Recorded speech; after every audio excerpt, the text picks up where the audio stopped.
morning when we turn off and on the mics, but it's 8:32 on Tuesday, March the 17th. We'll go ahead and bring this meeting in order. First of all, we'd like to start with our chaplain prayer. Gary Jenkins will come up and lead us in that.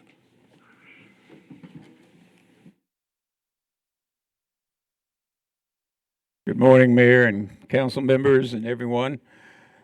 It's an honor to be here, and I'm asking if you'll join with me in a word of prayer. Precious Father in heaven, in the name of Jesus, we bow before you, the author and the finisher of our faith, to say thank you for this day.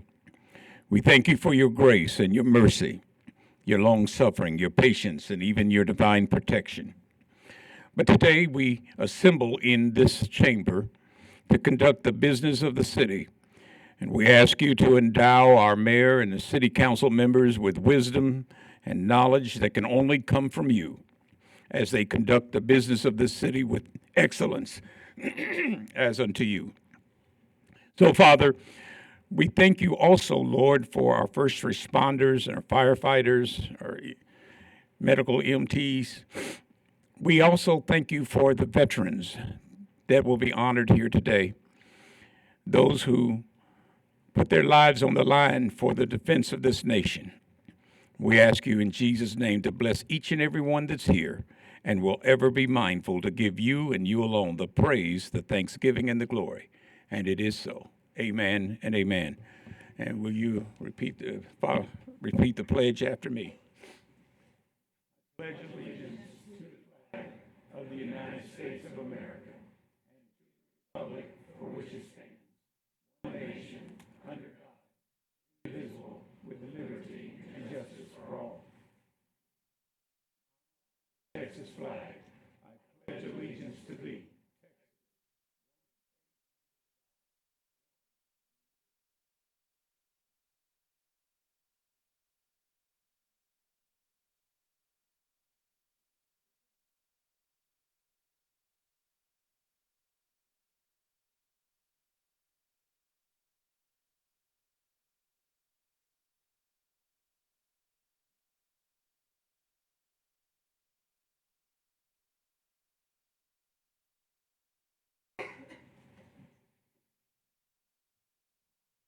We're going to do this a little different this morning. I want all the veterans to come on down front.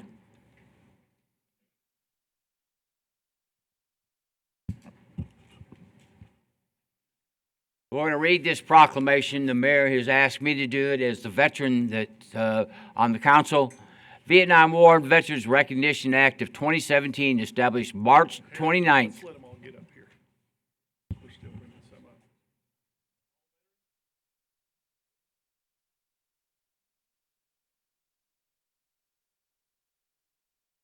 All right, let me start over.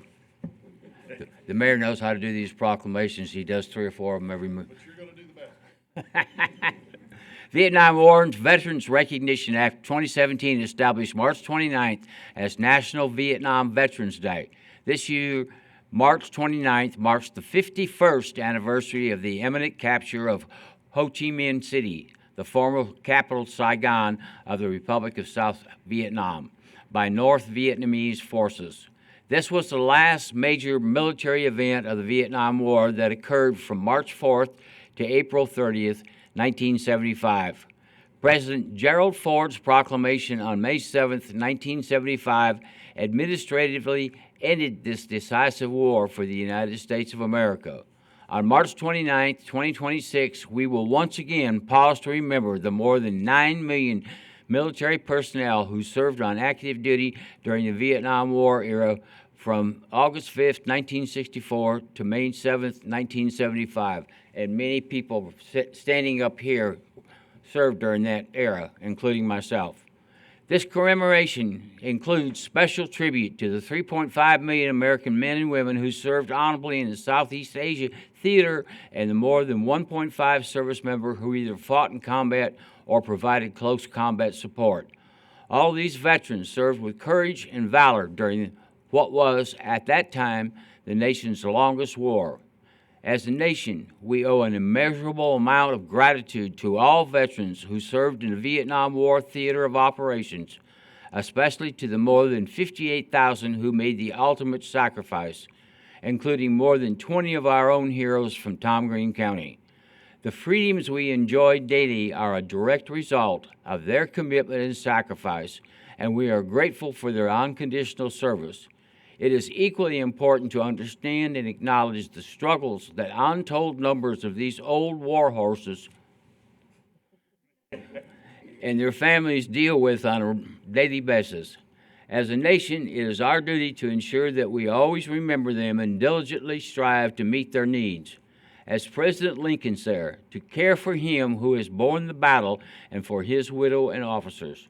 Therefore, I, Harry Thomas, City Councilman for Single Member District 3, City of San Angelo, on behalf of the City Council, in accordance with the Vietnam War Veterans Recognition Act dated March 8, 2017, we do hereby proclaim March 29, 2026 as Vietnam War Veterans Memorial Day in San Angelo, Texas.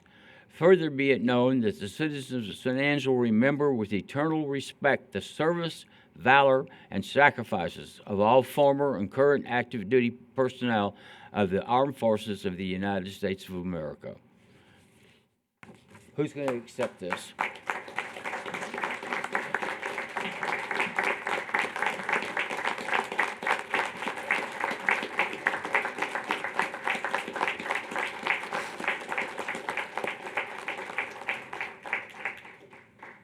Thank you very much, Councilman Thomas, on behalf of the veteran organizations of the Concho Valley for honoring all of our Vietnam veterans, as well as all who have or are serving their country today.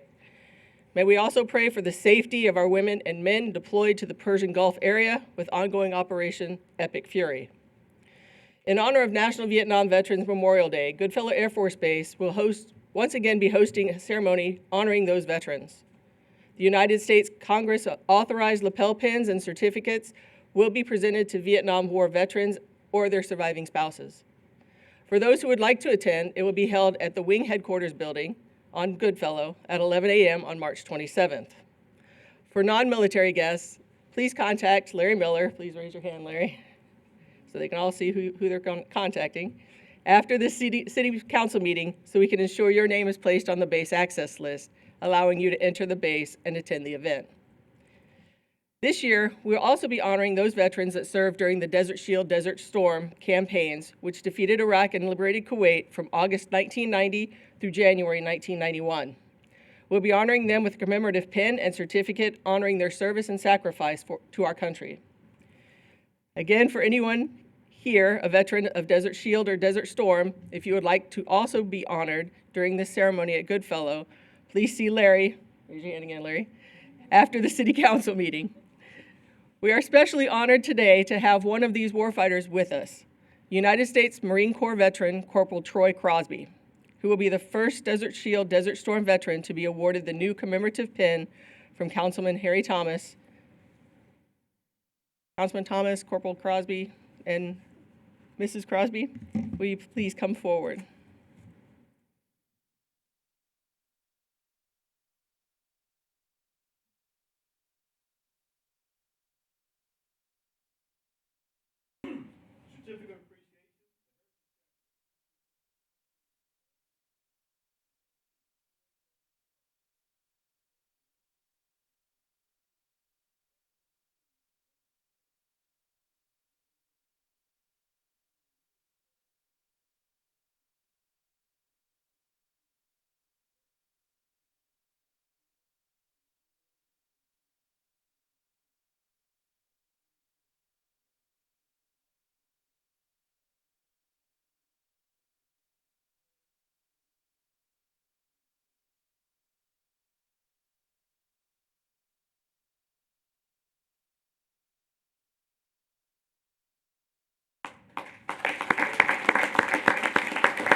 This time I'd like to ask that the Crosby family and friends and fellow veterans come forward and join in the photos.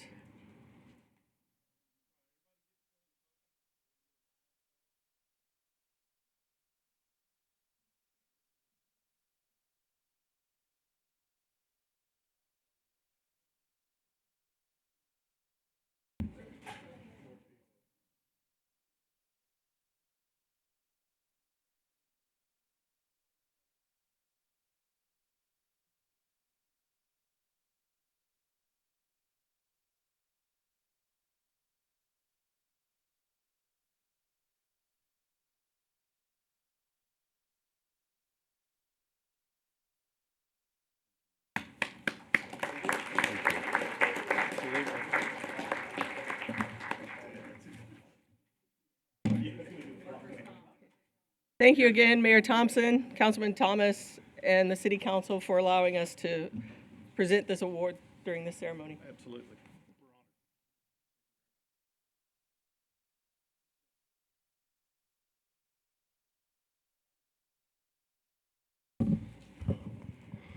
So if we have anybody here with SBDC, come on down, please. Thought I saw some of y'all sneaking in early. Des, if you'll just start them right here.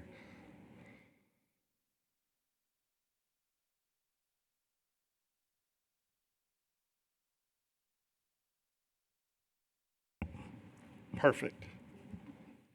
Usual suspects. Okay. Texas SBDC Day. Small businesses are the backbone of our economy, contributing to job creation, innovation, and community vitality. The National Small Business Development Center, SBDC, program was established through the Small Business Act of 1976 as a program of the U.S. Small Business Administration. Small business development centers play a crucial role in supporting economic growth by providing expert guidance, resources, and training to entrepreneurs, and small business owners. Since 1990, the Angelo State University Small Business Development Center has been instrumental in empowering small businesses in our community by offering no-cost consulting services and training workshops with a mission to foster small business success. The ASU SBDC educates and assists entrepreneurs in key areas of business development that support businesses, growth, and retention. Small businesses play a vital role in sustaining San Angelo's economy. With 96% of local employers operating with fewer than 50 employees, San Angelo is fundamentally supported by its small business community. These businesses create jobs, keep capital circulating locally, and provide stability during economic shifts. The ASU Small Business Development Center advances regional economic health by equipping entrepreneurs with resources to launch, expand, and remain competitive. Over the past year, this support has facilitated a capital injection exceeding $8.2 million into the local economy. Recognizing the importance of small businesses and the support provided by the Angelo State University Small Business Development Center, it is fitting that I, Tom Thompson, Mayor of the City of San Angelo, Texas, on behalf of City Council, do hereby proclaim March 18th, 2026 as Texas SBDC Day in the City of San Angelo, Texas, designated as a day to honor their contributions and celebrate their achievements.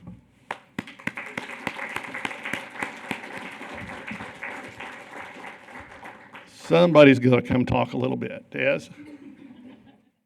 I'll scoot over a little bit. Hey, you said it. Thank you so much. We really appreciate this from you, Mayor Thompson, and the City Council, and our community that supports us regularly. This is our lovely advising team and our student team that helps support us and support our small businesses. And so we just want to say thank you for letting us celebrate our successful clients with you all today and throughout the year.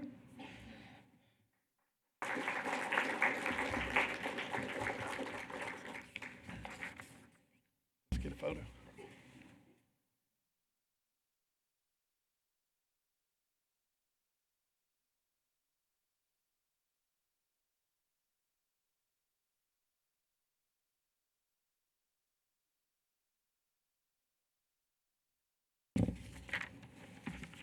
I'm missing my other one. Des, did I give y'all two?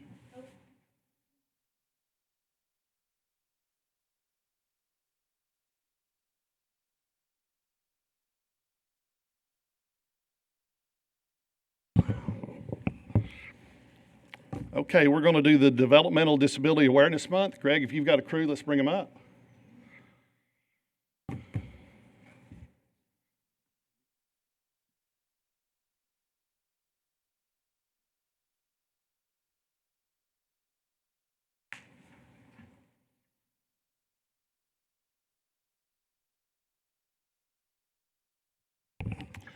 It is estimated that over 600,000 individuals in Texas have developmental disabilities. In San Angelo, MHMRCV served an estimated 1,082 citizens. These citizens aspire to the very same hopes and dreams we all cherish as citizens, including self-sufficiency, finding fulfilling work, practicing one's faith, and making a difference. People with developmental disabilities have unique skills and perspectives, but they also face unique challenges. Throughout history, these individuals have made San Angelo a better place for us all. Each year, the month of March is set aside to raise awareness about developmental disabilities and to show solidarity with affected individuals, their families, and their care providers as we emphasize the importance of inclusion in every aspect of life. During this observance and hereafter, all citizens can learn about how classrooms, workspaces, houses of worship, and communities are stronger when they include people of all abilities. Therefore, I, Tom Thompson, the mayor of the city of San Angelo, Texas, on behalf of the City Council, do hereby proclaim March 2026 as Developmental Disability Awareness Month in the city of San Angelo, and encourage every citizen to raise awareness about developmental disabilities and to continue the work towards full inclusion and equality for us all.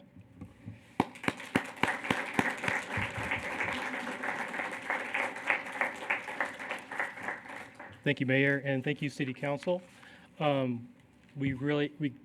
greatly appreciates our partnership with the city and your support.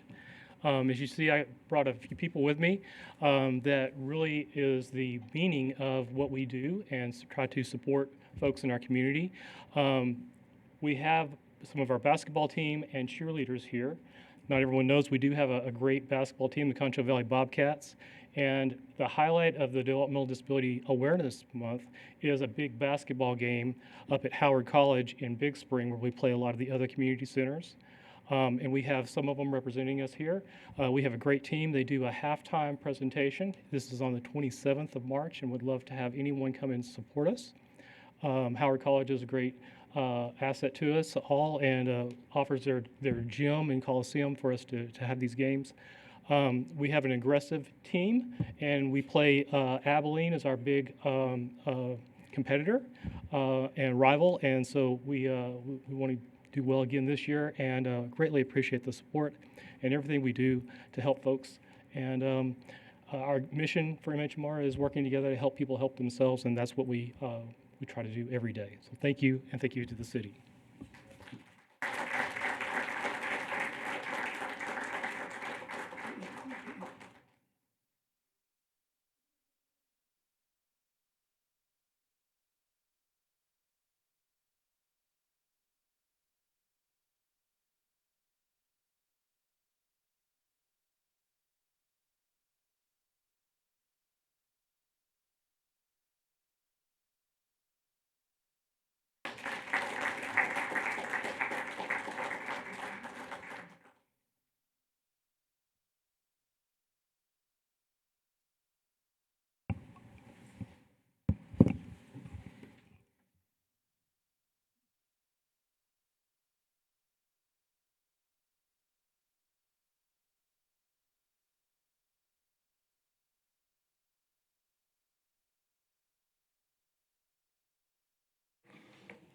Now that we've finished the proclamations, we're going to move into agenda item 4, public comment.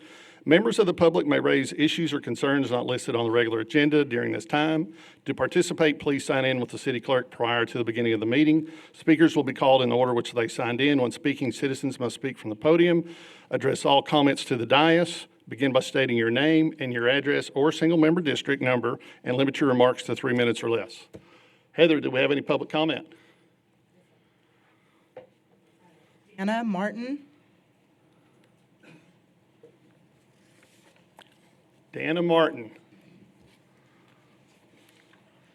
Richard Summers. Mr. Summers. Yeah, there he is.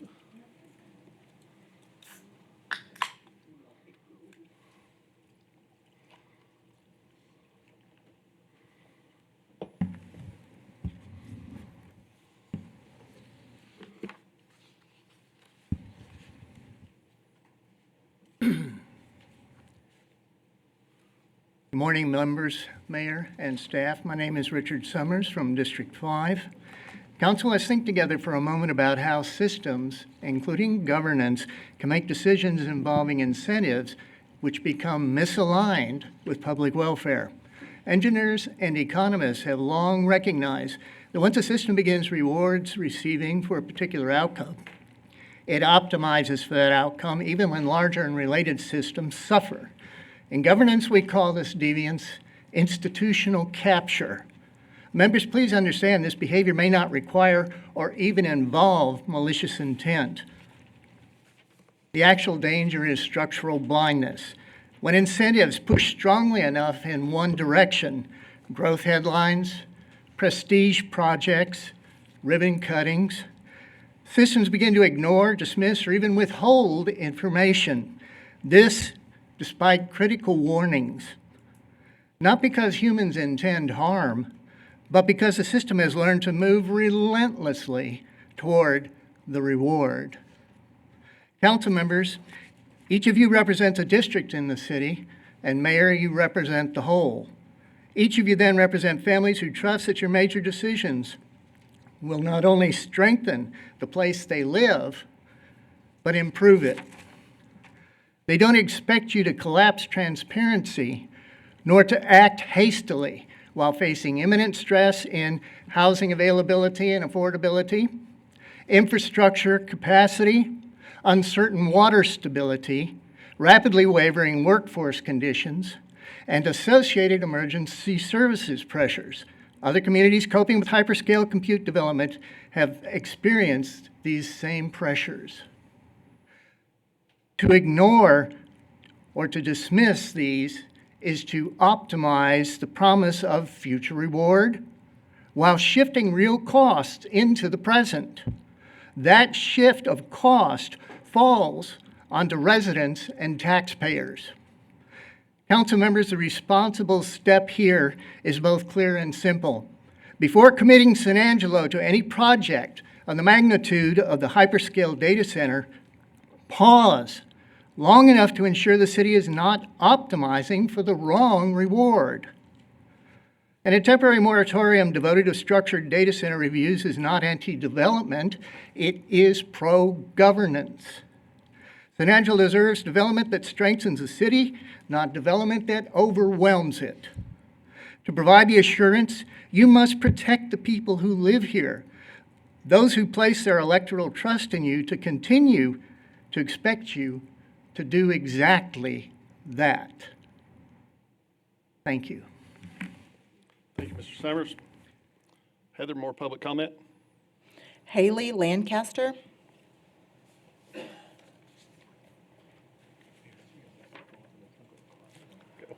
Marissa Reyes.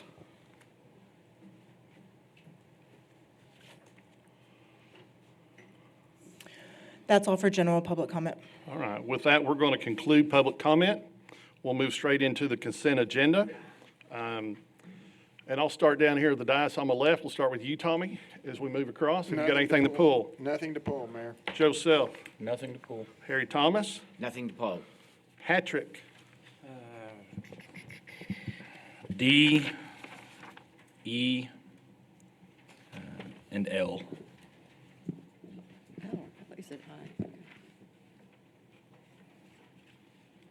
that's D, E, and L. All right, Karen J. wants to pull J.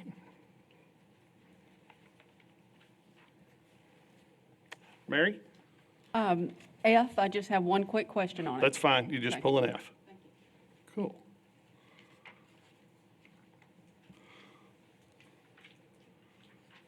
All right, so with this, do I have a motion to approve all other items?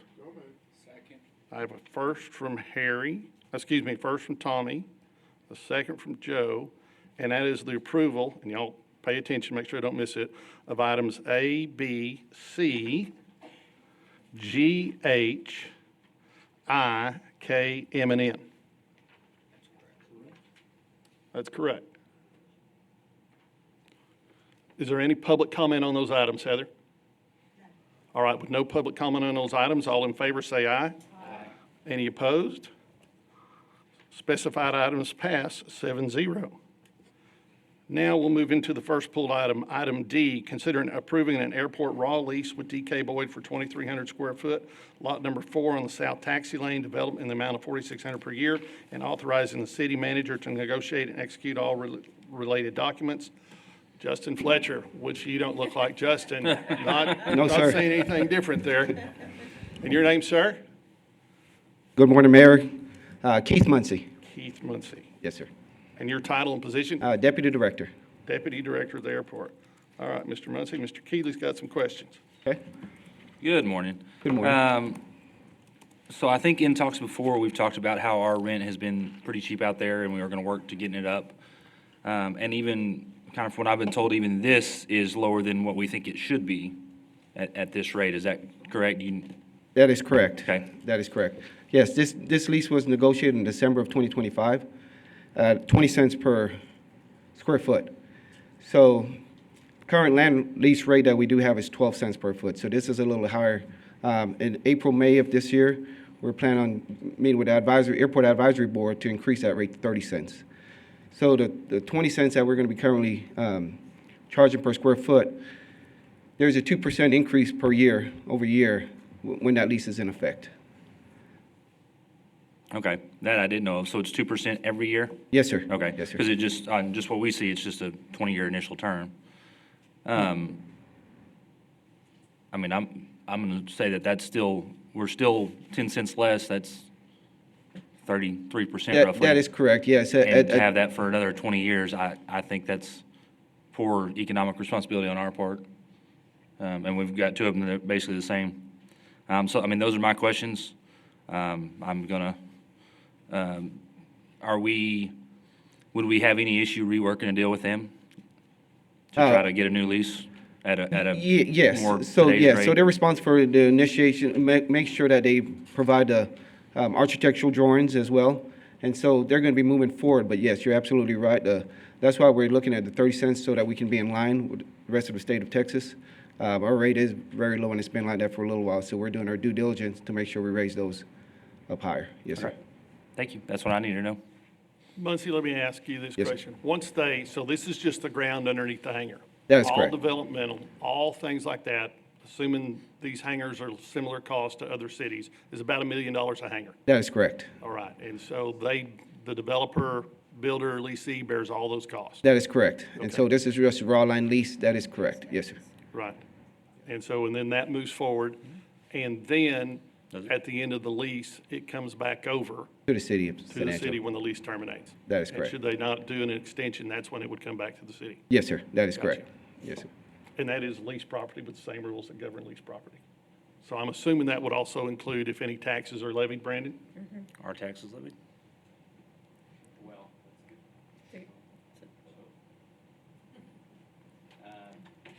Traditionally, I think they've been exempt, but the appraisal district has talked to us recently that they are reviewing all commercial leases of the city.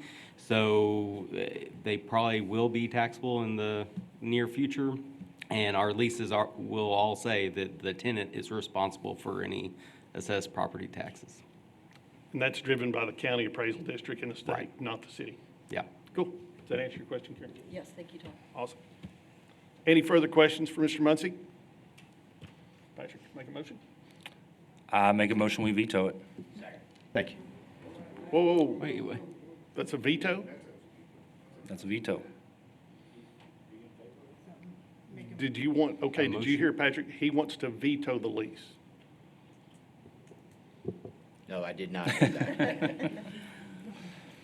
I thought he said he wanted to make a motion as So presented. let's go to Brandon. It's a motion to deny, I Deny. would say. So does that motion to deny the lease have a second?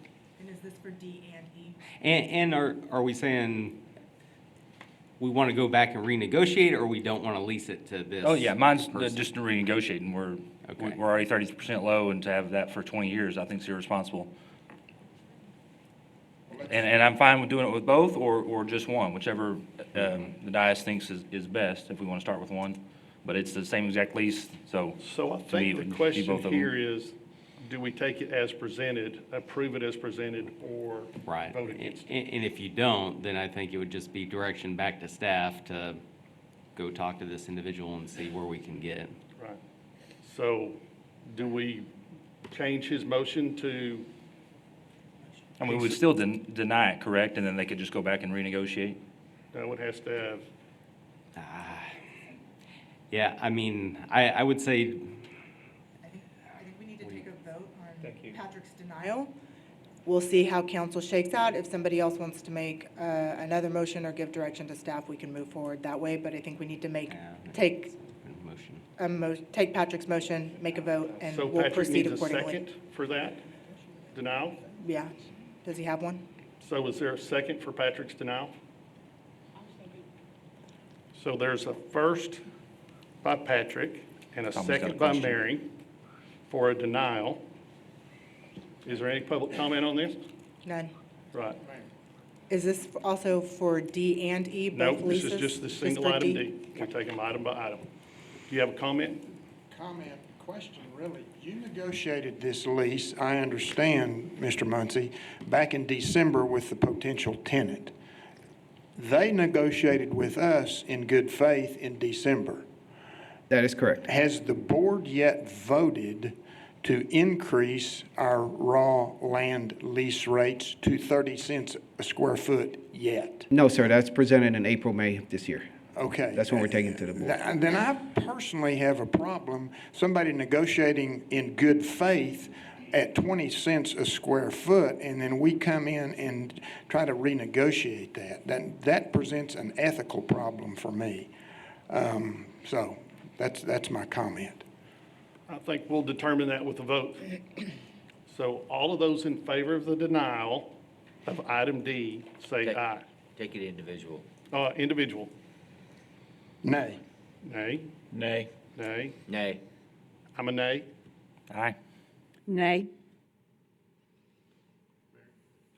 Since I seconded his original motion, then I can't, I guess I could. You can vote any way you want. Okay, my whole deal is, I do agree with Tommy on the good faith. I mean, that's just not the right thing to do, to go and up it at the last minute.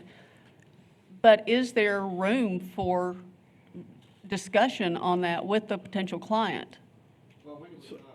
When our rate was 12 cents, we negotiated 20 cents, which was 8 cents higher at that time in December. So now moving forward, in April, May, when we meet with the board, we request 30 cents so that we can try to be in line with the rest of the state of Texas. So yes, we did negotiate. Justin did negotiate, the director did at that time. And so yes, so based on the rate that was currently then at 12 cents, at 20 cents, that was not a bad rate at the time. Because we hadn't met with the board to go higher, and we want to do our due diligence, take all the necessary steps to make sure we're in compliance. I will say last week, the airport board met, and they're going to move all future leases to a 30. But this was brought up in discussion. It has already been pre-negotiated, but the airport board approved the existing ones at 20 cents and said for all future ones be 30. And so the airport also ratified this, also is coming forth as is. Understood that they negotiated it early, and they were the first two people to agree to spend $1 million on a hangar. It's just a yes or a no, Mary? Then nay. All on right, this. so denial fails 5-2. There you have your motion. If there's another motion on, then we can move forward. Right, so if there's another motion on the floor, we move forward, correct? Was it 6-1? I thought, Karen, how did you vote? I was the only one that voted. You were the only nay? All right, that was I 6-1. seconded his original. All right, I make a motion to move to approve as presented. I have a first and a second. Any public comment, which there wasn't on the first one? All those in favor of approving item D as presented, say aye. Aye. Any opposed? Nay. Item passes 6-1.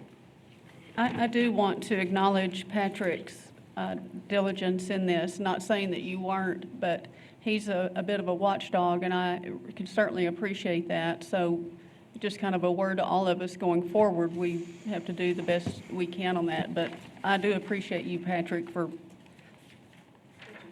looking at that. Thank you. So now we'll move to item E. Yes, sir. Say right here. Consider approving an airport raw land lease with Wade Hope for 2,300 square feet, Lot 3, on the South Taxi Lane development in the amount of $4,600 per year, and authorizing the city manager to negotiate and execute all related documents.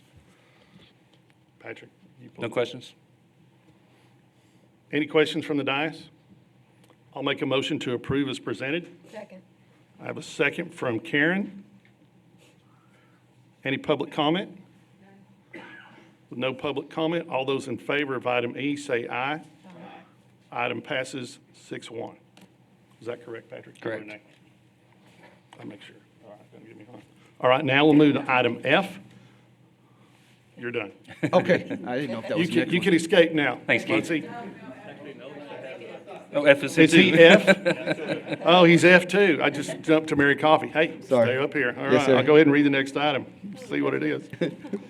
Consider authorizing a lease agreement with Miguel Vasquez, DBA, the Co-Pilot Grill for the 669 square feet concessionaire space in the airport terminal, and authorizing the city manager to negotiate and execute all related documents. Justin Fletcher or Mr. Muncy. Yes, sir. Mary, Just you've got questions. Thank you. Just a quick question. At one point, we were looking at having kind of a series of food trucks out there. Is that still the plan, or how does this fit in? So we've actually had one interested party to come out that showed interest and paid the yearly fee to be out at the airport. And over time, the drive wasn't there. I guess he it was sporadic, so we didn't know when he was coming or not. So that has kind of dwindled down. We have not had a food service in the airport for a considerable amount of time. So they showed interest. They're starting from the ground up. And so, yes, the food truck has not been very successful like we anticipated it to be. But this is a brick and mortar. Yes, ma'am, that is outfit correct, here. inside the terminal. Good deal. And he's also planning on opening up whenever we have the flights in. So the 6 a.m., the 5 a.m. flight, the 10 a.m. flight, and then also the 6 p.m. flight during those times when the passengers are in the terminal. Fantastic. Yes, ma'am. Thank you. It's exciting. That's all I had. Any additional questions on item F? Mary, can I get a motion? Move to approve? Got a first from Mary and a second from Joseph. Any public comment? With no public comment, we'll take a vote on item F. All those in favor say aye. Aye. Any opposed? Item passes 7-0. Thank you. Now you can escape, Muncie. All right, now we're going to go down to item J. Consider approving a resolution authorizing the city to apply for financial assistance from the Texas Water Development Board's Drinking Water State Revolving Fund lead service line replacement program for the city of San Angelo's lead and galvanized iron steel service line location inventory. John Kaufman. John, you're on. Karen, you had questions? I pulled this for the sole purpose of asking you to clarify for the public some of the details of this particular agenda item, because it's a little confusing when you read it. It doesn't necessarily mean that the city's going to take out a loan for $9.8 million. It's an option. Can you walk us through it, please? I'd be happy to. I'm John Kaufman, Director of Water Utilities.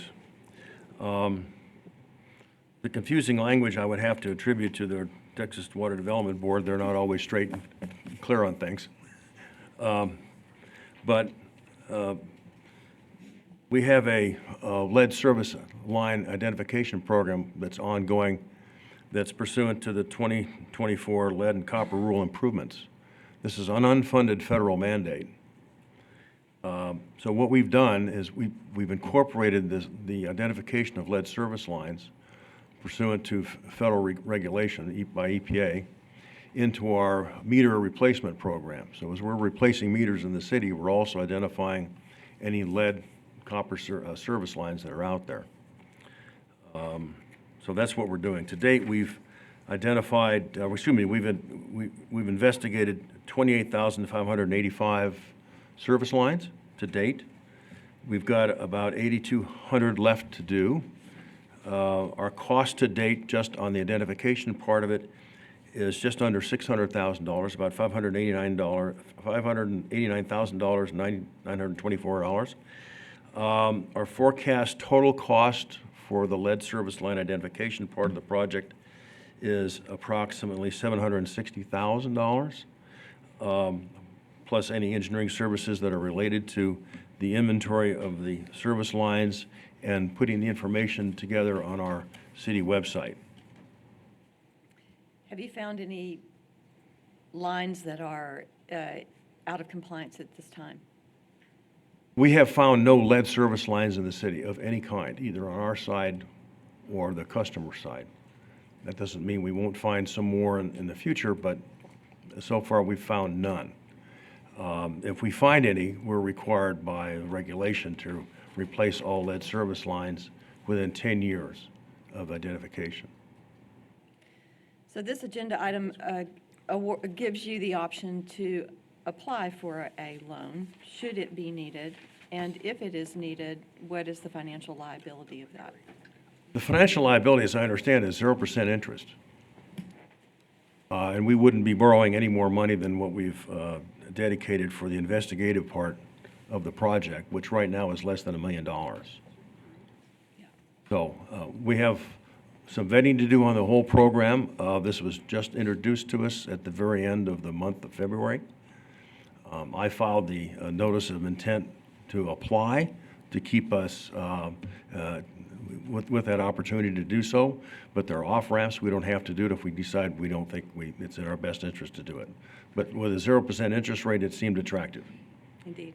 Thank you for helping us understand. Any other questions?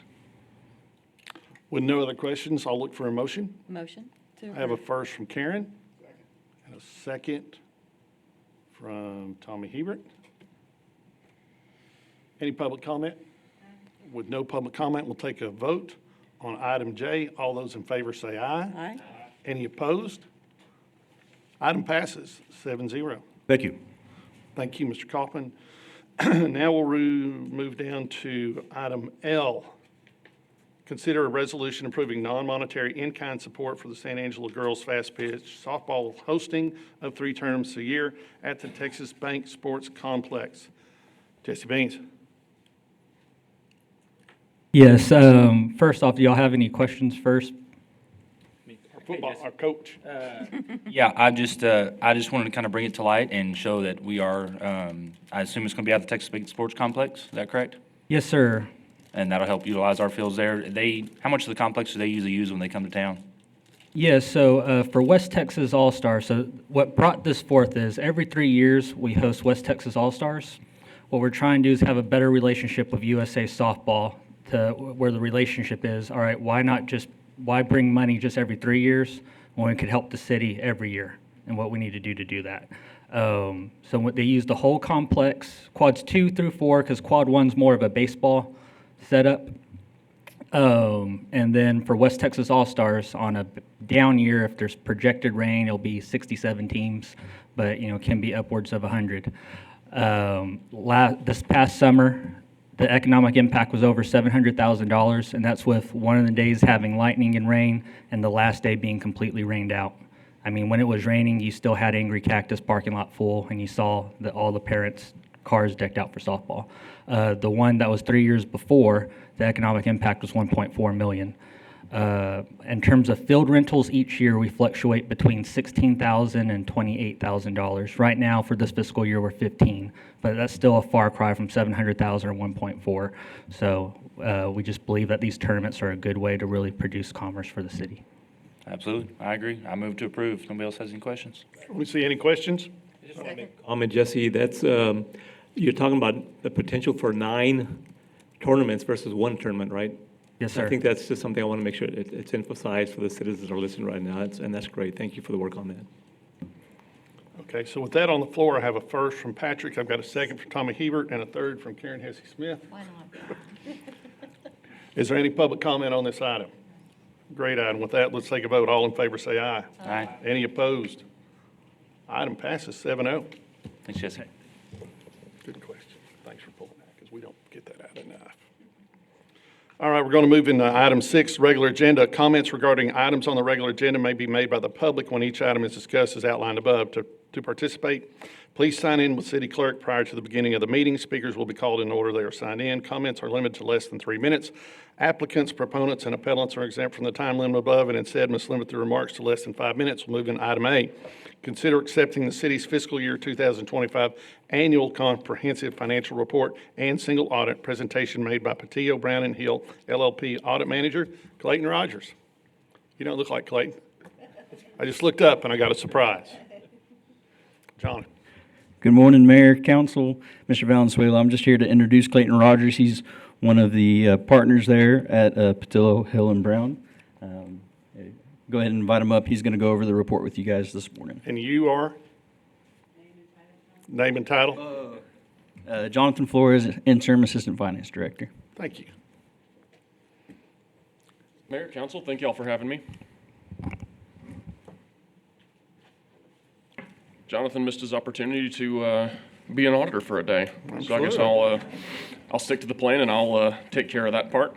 He gets it whether he likes it or not. Well, thank you all for having me. As was mentioned, I'm here to talk about the fiscal year 2025 annual comprehensive financial report and the audit that we did over it. As much as I'd love to give you the 5 minutes per page version of this 120-page document, I'm going to keep it very high level. I have just a few slides prepared, and then I'd be happy to answer any questions that you might have about the audit process or the city's financial statements. So just a little bit about us. This is our second year working with y'all. We're a mid-sized firm based out of Waco. It's our second year working with Angelo. We really appreciate the opportunity to work with y'all. And we've really enjoyed also and appreciated working with the city staff. And before I go any further, I'd like to thank Jonathan, Brianna, and all of the finance team that we worked with. Everyone was super easy to work with, very forthcoming, transparent, and got us everything that we needed to be able to give you a clean audit. And I guess I kind of spoiled my own thunder there. Just as a refresher about the audit process, what we are engaged to do is render an opinion that the financial statements that are in front of you are materially accurate in accordance with accounting principles. Now, materially accurate doesn't mean perfect. We don't look at every dollar. We don't look at every transaction. That would be cost prohibitive. But even if we did look at every dollar and every transaction, there's inherent limitations to an audit. But that being said, it is what we would consider to be a pretty high level of assurance.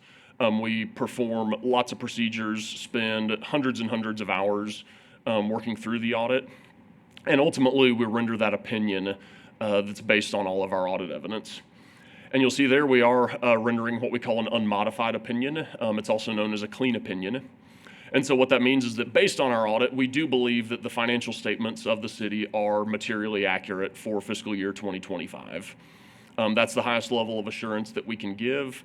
And so the other thing you get is a 2-for-1 special. I mentioned this a little bit last year as well. It's not something new for the city, but because the city expends a certain amount of federal money, as we all know, when you take the feds' money, you have to do what the feds want with that money. There's a number of compliance requirements that are attached to federal dollars. And so what this triggers is a compliance audit over certain programs based on certain criteria. So this year we looked at 2 programs. It was the tail end of your ARPA money, as well as the COPS grant. And what we do is, again, we don't look at every single compliance requirement or every single transaction. We do things on a test basis, and we're really focused on material compliance with those big, important compliance requirements that are with those grant requirements. So what that looks like is that really what would, if you didn't do something that was supposed to be done, or that you did something you weren't supposed to do with those grant funds, would it be something at the level that the federal granting agency would be really concerned about it, and that there might be a remedial action? Ultimately, though, we perform our audit over compliance. Management is responsible for compliance and for also having processes and controls in place to make that compliance happen on its own and not by accident. In other words, you don't want a situation where the city complies because we came in and told them what to do and then they decide to go do it. The city is responsible for having controls in place that just makes that happen on its own. I am happy to report we have an unmodified opinion there over both of those programs, which is the highest level of assurance we can give there as well. As I mentioned, since we don't want good things happening by accident, we would also be required to report on if we had problems with those internal controls.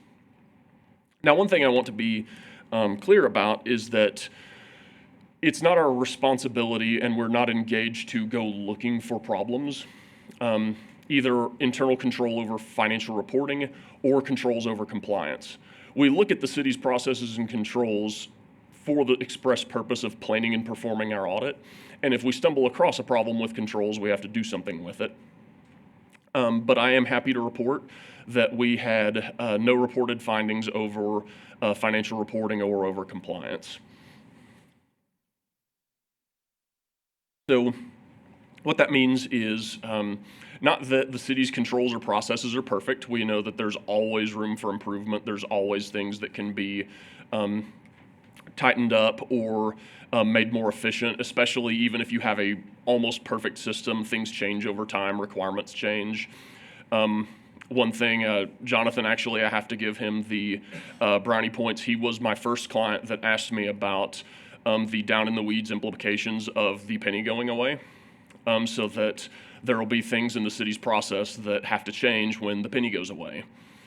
So what works now and is a great idea now may shift over time. So that's what we're looking at there. The other thing that we're looking at under government auditing standards is compliance. And that's not compliance just with those federal grant funds that we looked at. It's kind of compliance in general. And I want to be very clear again that this is compliance with laws, regulations, and contractual agreements that would be both direct and material to the financial statements.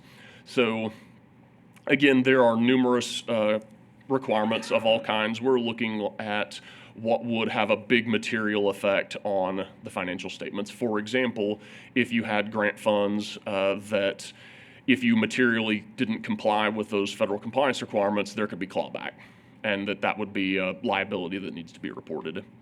So there are constraints there as well, but we do some test work, and again, no findings to report there. To follow up with where we were last year, there was a reported finding in last year's report that was over some once a year accounting things that we simply made a recommendation that, hey, we really think this needs to be looked at. I told you then that I didn't think it was going to be a big deal, and I'm happy to report that it wasn't. We sat down with management and talked about how we thought some of those things would look. They agreed, and when we did the audit this year, all that stuff was in ship shape. So no issues there, no findings reported. It's really about as good as it gets. Not that it can't always be better. I know, again, from y'all's perspective and from management's perspective, there's always new things coming up, always new problems to address. I know one of the challenges this last year with the city was making some changes to its accounting software. I am here to tell you that I have yet to, in 10 years of being in the business, ever had a government tell me that that process went smoothly. There's a spectrum of how difficult that can be. It seemed like for San Angelo, at least from my perspective as the auditor, it went very smoothly, at least from the perspective of we're still able to come to you with the audit finished at the exact same time that we have in the past. There are certainly governments that shift went poorly enough that just getting the books ready for audit takes a lot of extra time. So definitely some challenges that I'm sure city staff had to deal with, but that really was just a blip on the audit radar. So as I mentioned, the city's annual comprehensive financial report, which you should all have a copy of,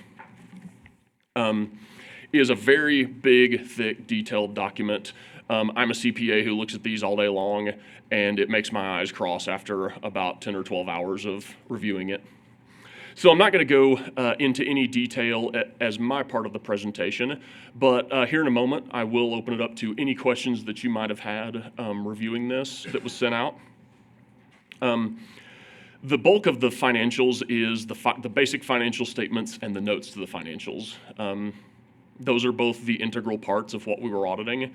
Most of the rest of the report, the introductory section and that statistical section, they are technically unaudited, but that we do certain things with them, essentially to make sure that there's not anything that looks really crazy in there. Management's not allowed to put anything that they want in there just because it's unaudited. If we thought there was something that was misleading or a material misstatement of fact in the context of the financials, we would be taking that issue with them. But ultimately, there's a lot of good information, especially in the back of the report, 10-year trend information and such, that feeds into that.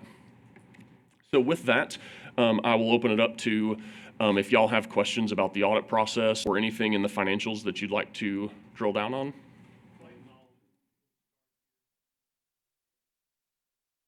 Is the public needs to understand the process of this audit, and I think I'm going to bring in Tina on this.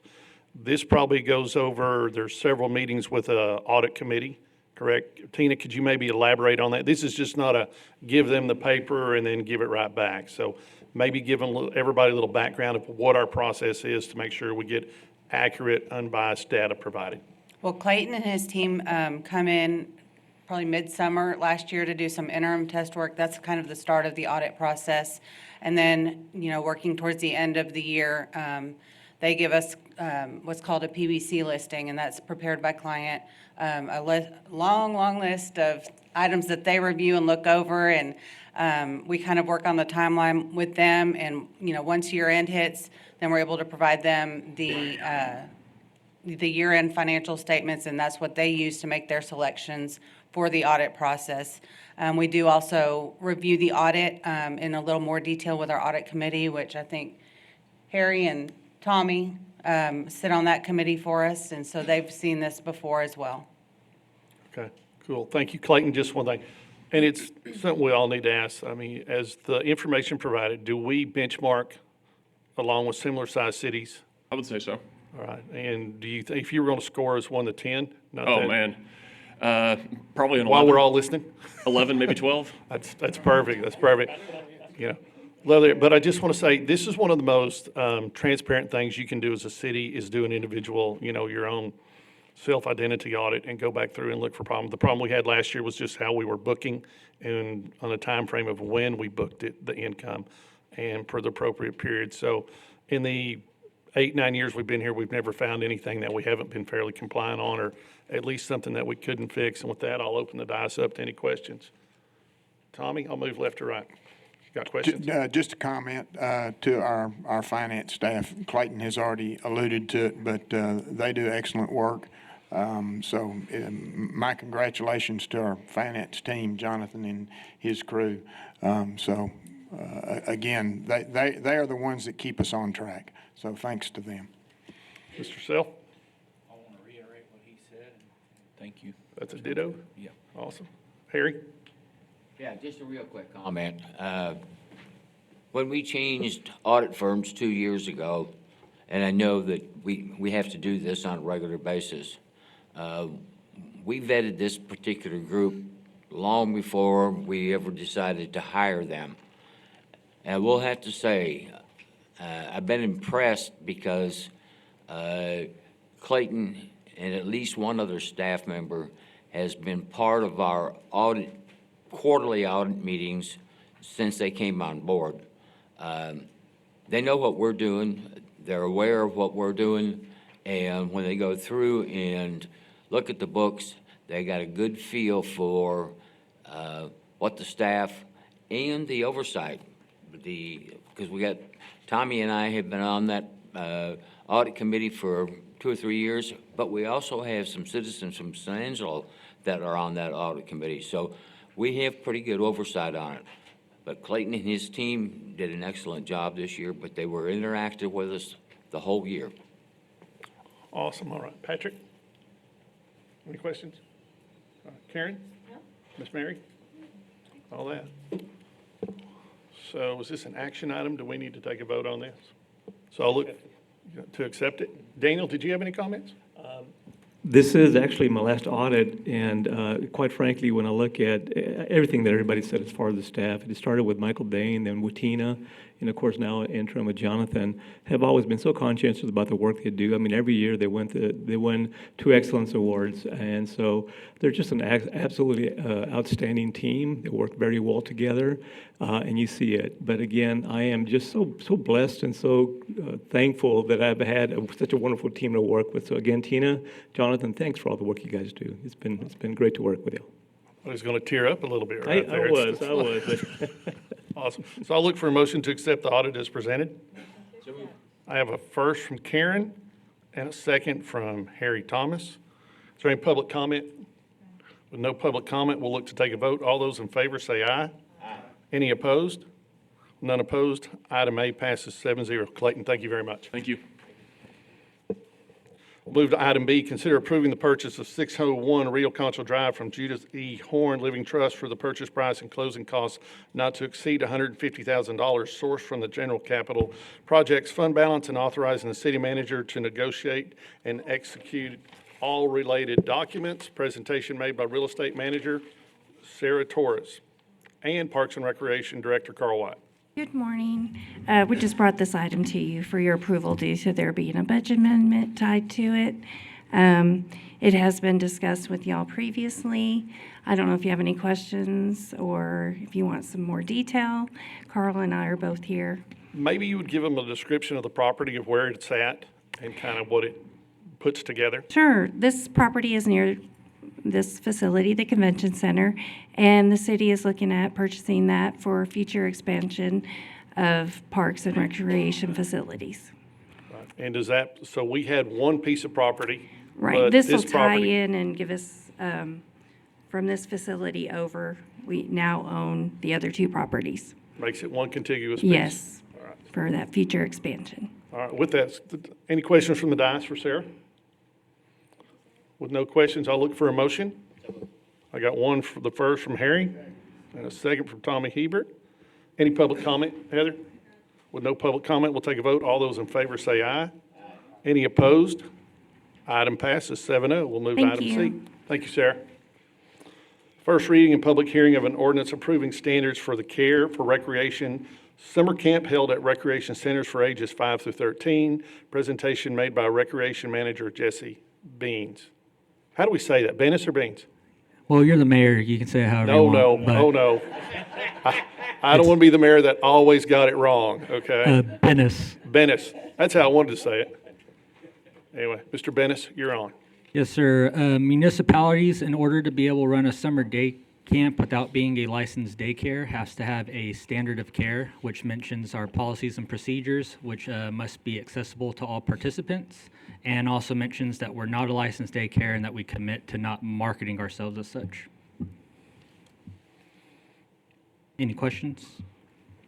So this is a little bit of just standard policy and procedure we have to take. Brandon, would you maybe tell them why we have to take this? I think that's important. Yeah. I'd like the reaction. Beyond state law, just like Jesse said, that we're not a daycare. I guess that's all the clarification I would have, unless you. Yeah, it's just all about transparency of what we are and what we're not.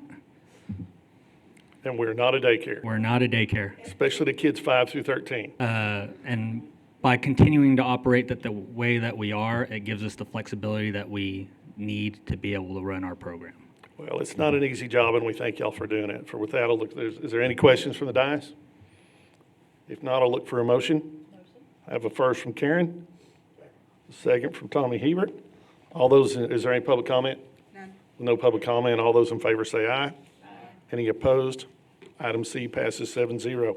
Thank you, Mr. Bennis. Item D, first reading and public hearing of an ordinance for Z26-02, a request for a zone change from the light manufacturing zoning district to the general commercial zoning district for 13 tracts over 5.384 acres, generally located around 1297 to 1309 North Bryant Boulevard. Presentation made by Planning and Development Services Director Aaron Vanoy. Thank you, Mayor, City Council, Mr. Valenzuela. I'm just going to go with the Jesse Bennis mode and say, would you like to pass this and see if that works? No, we do have a short presentation here. So thank you for reading that caption in, but this is a rezoning for this property just north of the Houston Hart Freeway on the west side of the property.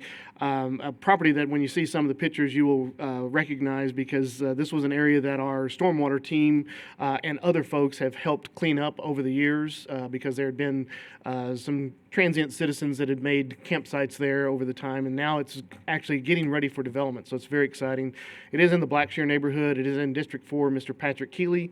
The vision plan is commercial. It's approximately 5 acres, and it's request to rezone from light manufacturing to general commercial. I put this Google Map image in here. It kind of gives you a wider view. Of course, you can see Houston Hart down here, Bryant right here, and the subject property is right in this general location right there. But you have seen that property over the years just kind of sit there, and it isn't on a major thoroughfare, and so getting it to develop is a major win for San Angelo. So here, this picture just off of West 11th, looking to the north. You can see the cell tower back there. The one thing this property does have is actually has some really nice trees. Not sure what will happen to those with development, but obviously have to move the property forward so it becomes a producing property for our community. Here on the left side is a vision plan. You can see that that area has been, for the long term since 2000, been envisioned as commercial. You can see down here is more industrial and a transitional zone over here. Again, on the right side is the current zoning. The only property that's really kind of developed there is the restaurant that's right there, and there's a couple of homes down in this area that are looking to be redeveloped potentially soon. And so this area is going through some minor redevelopment, and this large property here that you can see the little bits and pieces that they put together is going to be a nice property for our community to move forward with. This is the plat that they have submitted. So they're actually, this is Bryant here at the top. 11th is going to be over on this side. So at the back, there's going to be a lot number 5. At the front, there's going to be lot number 3. And right here at the bottom will be lot number 4. There's some utilities and some things that go through there. So that's kind of why they broke up the lots. They will probably, they're looking to get access from TxDOT potentially, as well as, of course, they'll have some access off of 11th, West 11th. With that, the city staff recommends approval of this zone change from light manufacturing to general commercial at the properties 1297 to 1309 North Bryant. Planning Commission did hear this case and did recommend with a 5-0 vote to approve on February the 23rd. With that, I'll be happy to take any questions.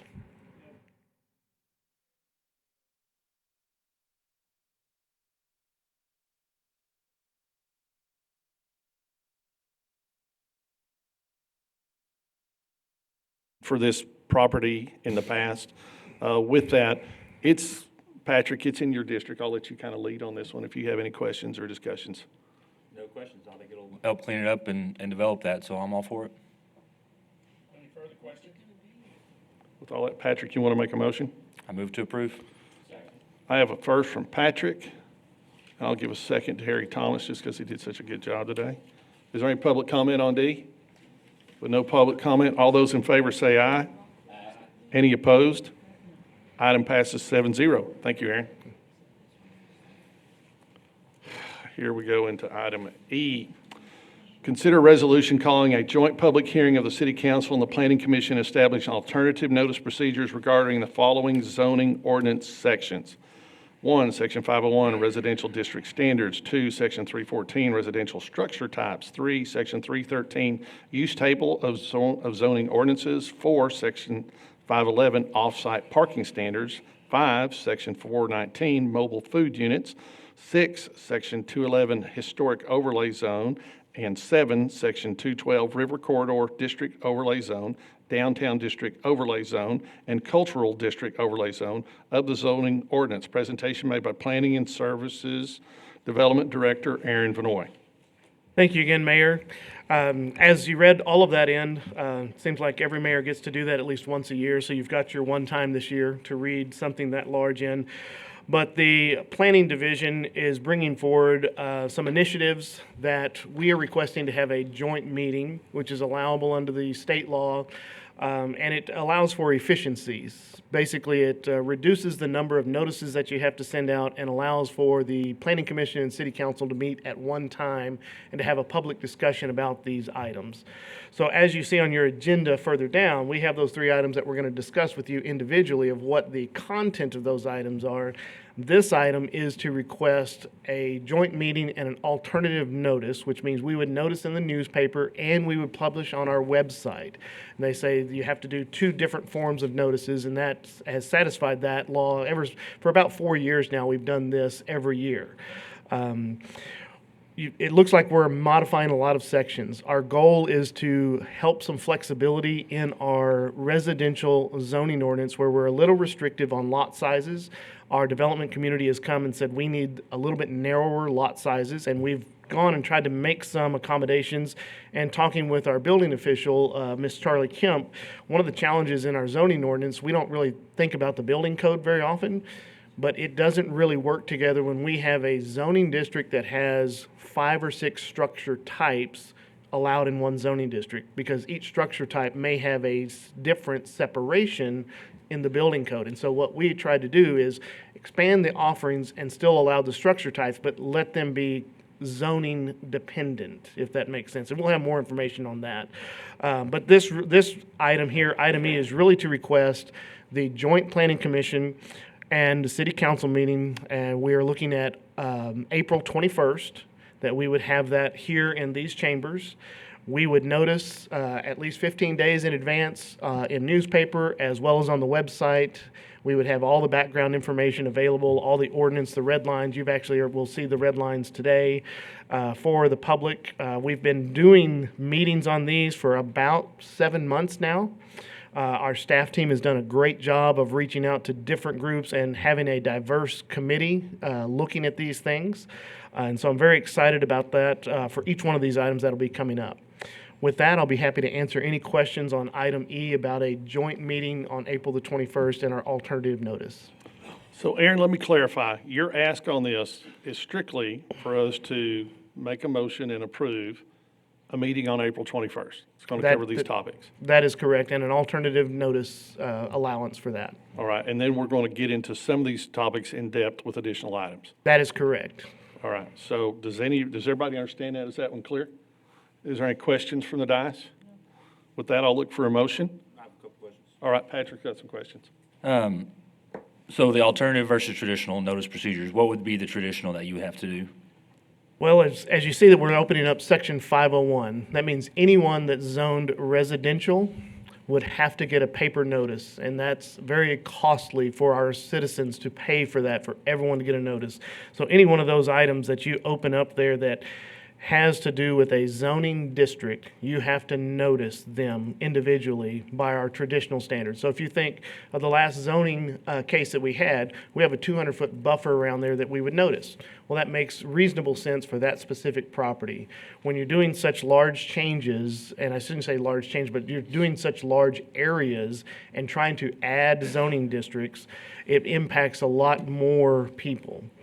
And so one thing I will say is that we're not rezoning anyone's property through this process, and we'll talk about that more on the other items.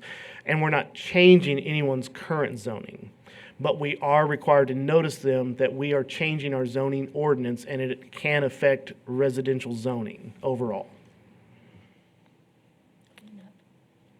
On the joint meeting besides that, is that, it's the same, just efficiency, just instead of going to one group and saying the same things and going to the next group, we're just going to put us all together, that way we can all kind of ask our questions and vet it out and. Yes, sir, that is correct. And we've actually been talking about this for months in front of the Development Task Force. We've actually talked about it in Planning Commission one time before. We're planning to talk about it again this next Planning Commission. We've talked about it. This is the second time we've talked about these items in front of City Council.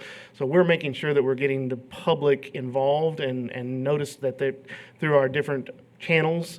This will take an official notice at that point because it will take official actions to change those laws at that point. Gotcha. And then where are the red line items you were talking about? They should be in our background, yes. On the next stuff, because it's Yes, not sir. on this one, so. I know we loaded our I red saw them in lines. mine, so they're there. Okay. Yeah. You download them, they're there. Perfect, that's all I got. All right, so just want, Aaron, we've done it this way for what, 4 years? Yes, sir. All right. With that, any questions? Any additional questions? No, sir. All right, I'll look for a motion. I have a first. I have a first from Tommy Hebert. I have a second from Joe Self. Any public comment, Heather? Yes. Monica Ramos.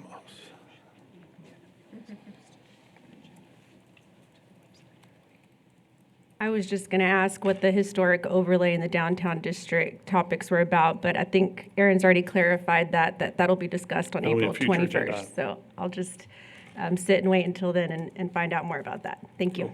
Thank you, Monica. Any more public comment, Heather? Rocky.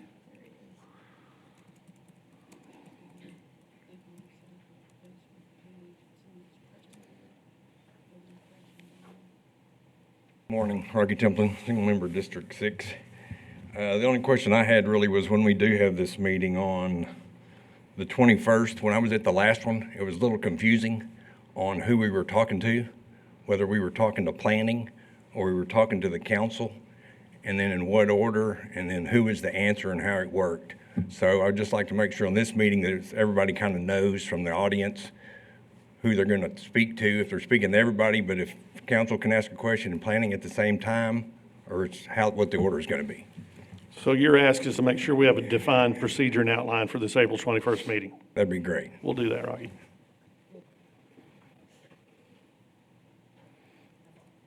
With no more public comment, we'll look to take a vote. All those in favor say aye. Any opposed?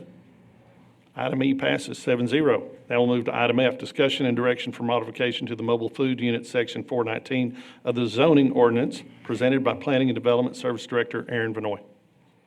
Thank you again, Mayor. Aaron Vanoy, Director of Planning and Development Services. So we had a group that came to us back in the summer talking about the mobile food units and some of the restrictions that we have in the zoning ordinance on them. At the same time, the state legislature was also looking at some guidelines on how health departments and food permits interact with mobile food units. And so I've been working with Sandra Villarreal and some of her staff on trying to make sure our zoning ordinance and the mobile food unit items are congruent, as well as looking at things that could help our mobile food units maybe have some more access to different areas in the community. This morning was the SBD, the Small Business Development Center Day. Well, our mobile food units are small businesses, and they come to the table often and do lots of events for our community. They bring in tourism. They do a lot of things that really help our community. And so these ordinance updates, we do have the red line that's in the background information. It's to update and meet the state guidelines and allow for flexibility in locations. So right now, our mobile food units are basically asking, can we be on the same level as a restaurant who does catering in a residential area? So you have a graduation party, you have a birthday party. Mobile food units are specifically prohibited from going to those residential areas, but a brick and mortar restaurant can go and set up and do that. They're just asking to be on the same playing field. Now, sometimes that can be a concern for our neighborhoods of, well, if they're there all the time, that's a problem. Well, that's not their intent, but we tried to write some things in there that would limit, if you will, how often they could come into neighborhoods. And so in this residential allowances, we said for 6 hours in a 24-hour period, up to 3 times per year. Now, that one can be very tricky because are we talking about on a private property? Are we talking about in the right-of-way? Are we talking about a baseball field? Are we talking about where? And so I think we need to vet that out just a little bit more to see where and get that, because you need specificity, but you also need flexibility. And so we want to make sure that we're taking care of our residential residents as well as our mobile food unit. We also put in there, if it's over 3 times a year, and say maybe it's at a specific venue, that they get an approved city council via a special permit. They can come to council, ask for a special permit, say, hey, we want to set up there. This is our 4th time this year to do it because it's productive or whatever. We'd find a way to have them have that ability to come and ask. Doesn't mean that it's allowed by right, but they can come and ask. Other options are just simply to allow them in residential areas. The other options could be allow more times per year. And so I'm going to stop at this point and just kind of ask about, because everything else talks about some commercial areas and things. I really want to know about residential allowances of where we think our mobile food units could, should, what makes sense. Now, as many of you know, a lot of our parks are zoned residential districts. So that kind of says, okay, well, we want you in our parks because there might be some people there that would like that, but we're zoned residential, you can't go there right now, which is why we rezoned the park on 29th. We did it for the splash pad, but we also did neighborhood commercial so that mobile food units could go and set up there by right. They wouldn't have to be breaking the law by going and setting up there periodically. So, Mayor, I'd like to ask, do you or anyone on the dais have any questions about residential, any suggestions or any items on the residential uses for mobile food units? I think we'll have several. Something I want to do is look right there. Heather, do we have any public comment on this item where there might be food truck owners or somebody that could make some content right now? And Brandon, is that legal for us to look for this? I mean, just so we kind of hear their side as we go on. Just one public comment, Monica Ramos. Monica, are you good? Yeah.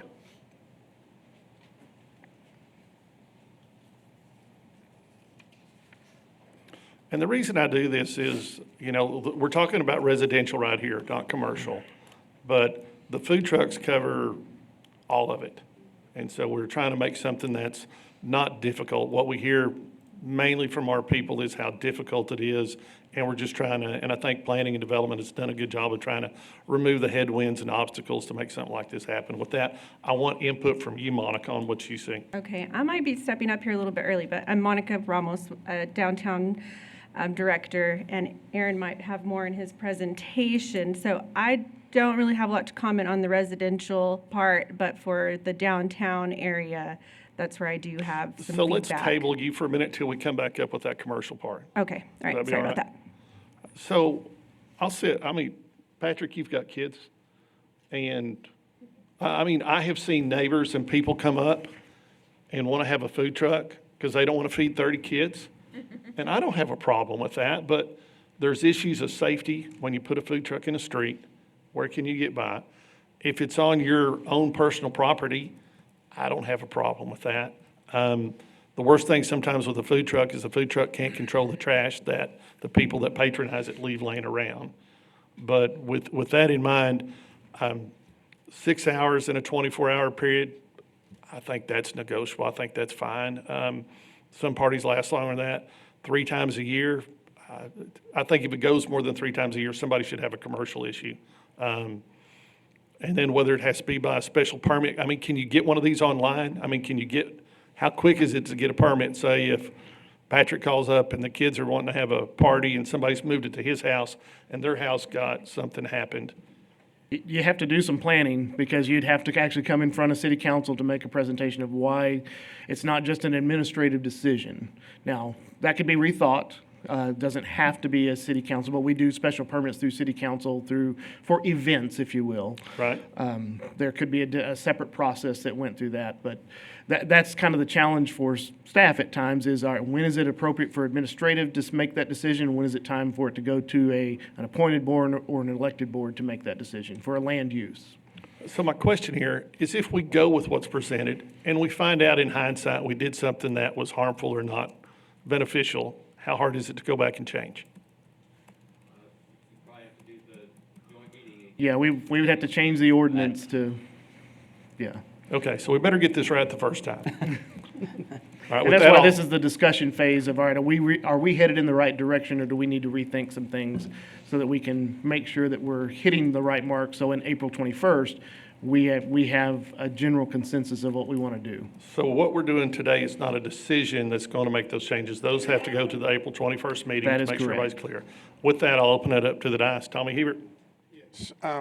Aaron, I don't think you said, have you had some input from the mobile food unit folks, and this would maybe work for them? I don't want to read that in there if it's not there, but is that accurate? Yes, we've been meeting with them about monthly for the last 4 to 5 months, and they've been talking about different items and things like this. And this is one of the items that did come up is being allowed to be in residential. And they've had the red line items for about 2.5 months, and they've been very appreciative of us trying to make some changes, and they think these are changes that they can work with. So are we under some kind of constraint that says they have to come to council? Is that the way the ordinance is currently written? Or is that something we can deal with and I'll say finalize it for the first reading or, the first draft or first run at this? Yes, it is. We wrote it that way, just mirroring the special permit process. Okay. It does not have to be that way. There's nothing in the ordinance today, because today they're excluded from residential areas. They couldn't even come and ask. So we could rethink that if that's something that you want at a lower level to make that decision. Did your mobile food vendor folks have any comment on having to come before council to receive that special permit to do that? No, they did not, and it's probably because 3 times a year, particularly if you're going to a specific property, that's quite often. I know that's once a quarter, if you will. But If you're a mobile food unit and it's just for a family, for a reunion, or for something, that's not happening often. Now, the other areas might be dealing with maybe some of our park areas and things like that, and maybe we have a special provision for if you're in a park area that this may not apply, even if the park is zoned residential. It's hard to tell because all of our parks are a little different. Our parks out at the lake are different than our parks that are embedded within our neighborhoods. Well, and the neighborhoods could create the issue. The mayor referenced some of those. I understand that. Yes. But also, somehow, just doesn't feel warm and fuzzy to me to make them come before city council to get a permit simply to have a mobile food unit for a birthday party at the house. And that would be after they did 3 times a year. Okay. So it'd be allowed by right for up to 3 times. times. Okay. Then if they My wanted to do mistake. it for the 4th time, Okay. they would have to come forward. Okay, And whether all right. that's city council, planning commission, someone else that makes that decision as a joint decision, then. Thank you for unthickening my thick head. Yes. Just residential zones in general, because that's how I was reading it. And that's a good question, because is it tied to a single property? I think our minds go to it's tied to a single property, but that is not how it reads currently. It seems to imply that the way we wrote it, it'd be going into residential areas 3 times a year. Right. And so to have any clarification on that would be helpful. One of the things I always struggle with, and I'll just be very transparent here, is trying to write ordinances that are still enforceable. Because if you just say it's for the zoning district for, anywhere there's RS1, and that's the majority of our community, probably 40% of our zoning is RS1. We won't ever know, the city government will not know if someone has gone to that 3 times a year, 6 times a year, 10 times a year, until there are complaints. Whereas it's per property, and you have, 3 per property, then your neighbors will probably say something fairly quickly at some point, if it's a real nuisance, by noise, light, whatever the case may be. On first blush, for me, it makes more sense to have it property specific as opposed to zoning district specific, for that very reason, Aaron, from an enforceability standpoint. Yes. That's my shoot from the hip reaction. I'll shut up. Joe? I had the same concern. Is that property specific or area? We used to live on 44th Street, right by the Lakeview Little League fields, and used to, Chick-fil-A would set up there for the high school kids. Also, you had Little League that happened. I understand having them at a Little League function. That's perfect. It's what they need to have. That It helps. So again, I'm glad we're looking at this we need to have it specific, but yet have the ability to do that, because we lived right across that street from that. You didn't want it 24 hours a day, 7 days a week. You understood, because we lived by a Little League field, that it would happen. So Yes. I think everything's looking good on the right direction. I did have exactly the same concerns about the specific property versus an area in the residential. So, and I think we might want to look at the parks or things like that as changing that, or I don't know. You know what I'm saying? So that's all I have. Harry? Well, I think Mr. Hebert and Mr. Self have already said a lot that goes in there. The only concern I might have about residential allowances would be that some street I live on, is very, very narrow, and it'd be very difficult for a food truck to park there and still get traffic down it. But I think limiting up to 3 times a year is a great opportunity. I agree with Joe. I'd like to see something different for parks. I don't know how we do that, but because there are several parks in the community, I think that could utilize that, and I think the citizens will take advantage of that. But I think we're headed in the right direction as long as we can limit it 3 times to a specific property. and then look at breaking out the parks portion. Patrick? What are snow cone trucks considered? Well, they are considered a mobile food unit because they serve ice, and ice is a food in the state of Texas. They are currently exempt and are allowed to go into those areas, into residential areas. Those that serve other types of food, so ice cream trucks and snow cone trucks, were allowed to go into residential areas. And those are the ones that are typically the ones that are maybe, I would say, patrolling the streets, seeing if people will come out and, neighborhood kids come and get something. The group that, and we've been talking to groups that include those folks, but these are folks that are looking at, well, how can I go and set up at a person's private property and serve them, their family, whatever it may be. While I think we would write it to where they could go into a public space, whether that's in the public right-of-way, and find a way to do that. So, Councilman Thomas' comment is safety is very important in our neighborhoods for all of our citizens, whether they're children, elderly, or whoever.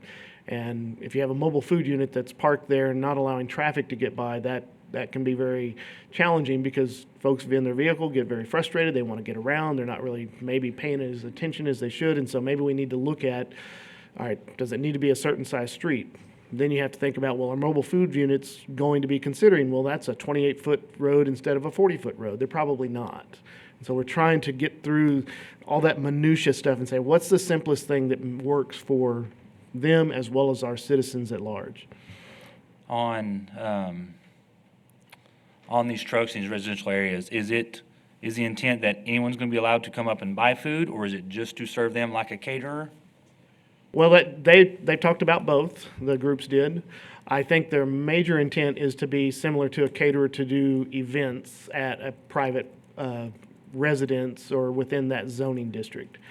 I think there are opportunities, particularly around parks, that might be currently zoned residential, or one of the residential classifications. We have special permissions in our ordinance already for multifamily.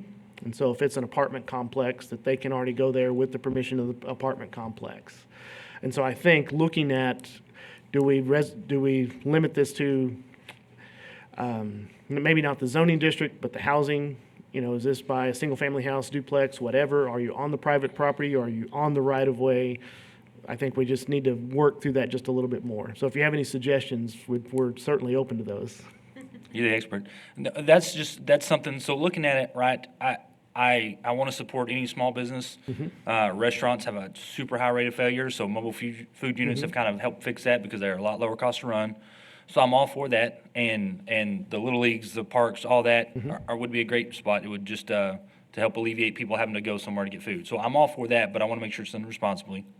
Looking at this, so one was, and which already been talked about, is it per residence or per food truck?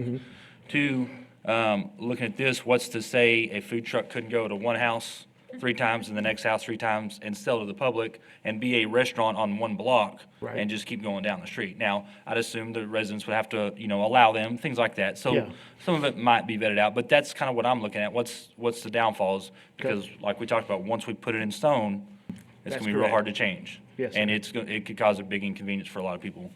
So I think that's something to look at is kind of how often in a neighborhood or whatever it needs to be.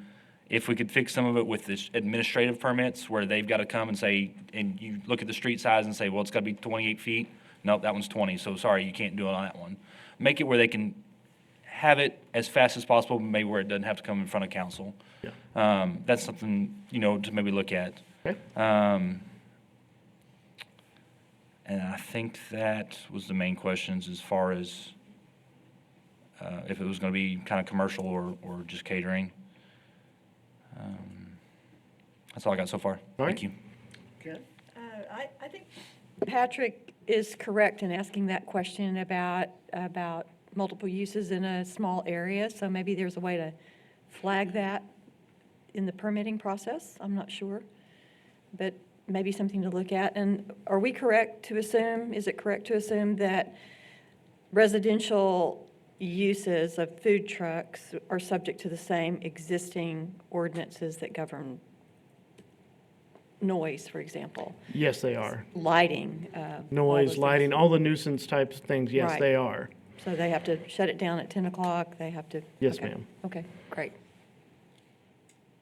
Aaron, so enforceability would be based on the complainant. Yes, ma'am.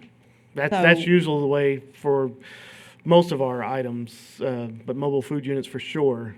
And so that's one of our questions do we open it up and to see if people will start having complaints? Because we don't have a history of those now, but technically now they're not supposed to be in those areas. Well, yeah, because I mean, if they don't do the three, they just don't go get a permit. Right. What would the violation entail?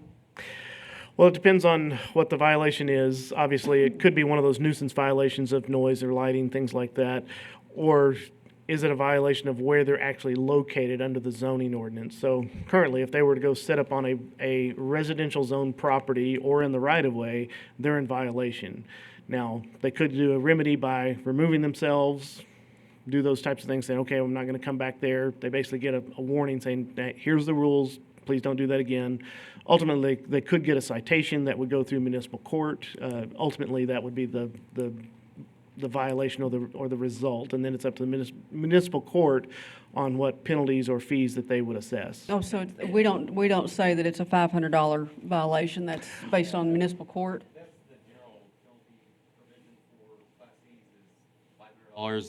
They can go up to 2,000 for like health and safety type stuff, which this wouldn't be that, but it'll be usually lower than that 500 for something like this, but I can't tell you the exact amount. Well, so. you know, we don't want to pick it to death, but we still want to be prudent on it. But thank you, Aaron. Appreciate it. Okay. Well, I'll certainly look at those items, Mayor, that many of the council members have mentioned and make sure that we bring that forward through Planning Commission of discussion of having some more specific, and as well as talking with the mobile food vendors again and our housing committee on what they think as well. So let's move on to some commercial things. I've got 2 slides that deal with commercial. One of the things that deals with the state guidelines is the local health department will no longer be permitting mobile food units. They're not required to get a permit. They're required to get one from the state. So that limits the amount of times that they may come to the city government for something. Or they could come from another city and just come into our community and start operating. So in our thing, we talk about, it had to do more with our design districts about if they were locating for 3 days consecutively on a private property, then they had to move. They had to be mobile. Well, the state law is now saying that they basically have to be mobile all the time. They can sit somewhere, but they can't have hard connections to plumbing, electrical, those types of things. And so really that's no longer needed in our zoning ordinance to try to regulate that as well. So we're trying to remove that. Within the commercial, if you're an established food establishment, and that really means a brick and mortar food establishment, there's a separation distance of 100 feet. Now, our current ordinance does not talk about is that on private property or is that in the right-of-way. My personal belief is that means that's in the right-of-way. You shouldn't set up within 50 feet of a current food establishment. Now, if you wanted to spend the money and buy the private property beside that food establishment that's permanent, and it's zoned the right, being general commercial, why can you not have a mobile food unit there? I mean, it's just 2 competing businesses. Happens all the time. Again, right-of-way is different. If you own an establishment and Aaron's Burgers comes and parks right in front of you and you start selling your burgers there, that's probably a problem saying the city's allowed that. So we recognize there should be some separation distance there. Again, that's kind of those last 2 there. Currently, we prohibit mobile food units from going to schools. We have actually heard from the schools, they want them to come because that gives their kids some different options, whether that's public school, private school, charter school.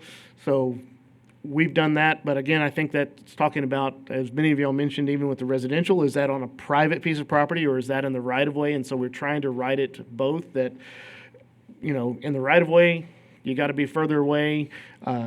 If you're wanting to go onto the school and you have the school's permissions, we would allow that. Again, a lot of our schools are residentially zoned. So similar to the parks, that may be some way that we write that in for the parks, that even though it's residentially zoned, they're allowed in parks.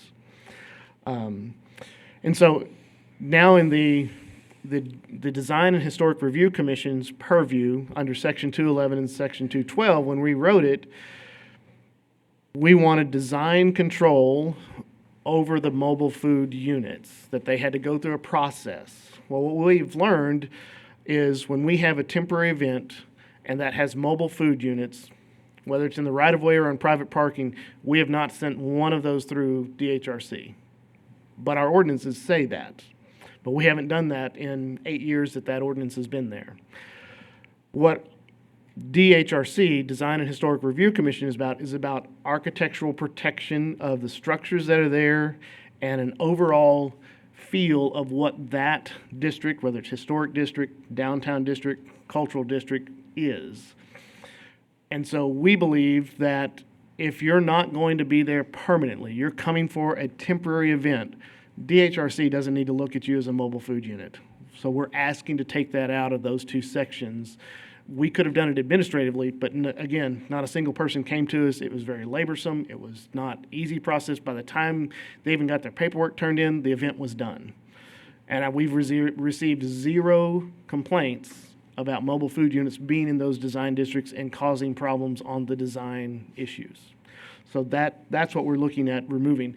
If you're still going to be by brick and mortar, or you plan on parking on that property for long term because you own the property and improvements, yes, then we'll say, all right, Design Review and Historic Commission has some say of what it should look like. If you start putting up tables and tents and all these things, they want to make sure that you're fitting in within that design criteria for that design district. I think that's everything except for going over food truck parks, which is a whole section that we don't have in our ordinance. So, Mayor, I'd like to just ask, is there anything in the commercial items that we would like to discuss individually? Sure, Aaron, as we hit this, so right now, do we have a 100-foot separation between a Yes. food truck and a commercial restaurant? Yes, we do. And I think this is where I'll bring Monica back up to give us some input on that, because I've gotten a few calls from restaurant owners and moving it to 50 feet or changing that.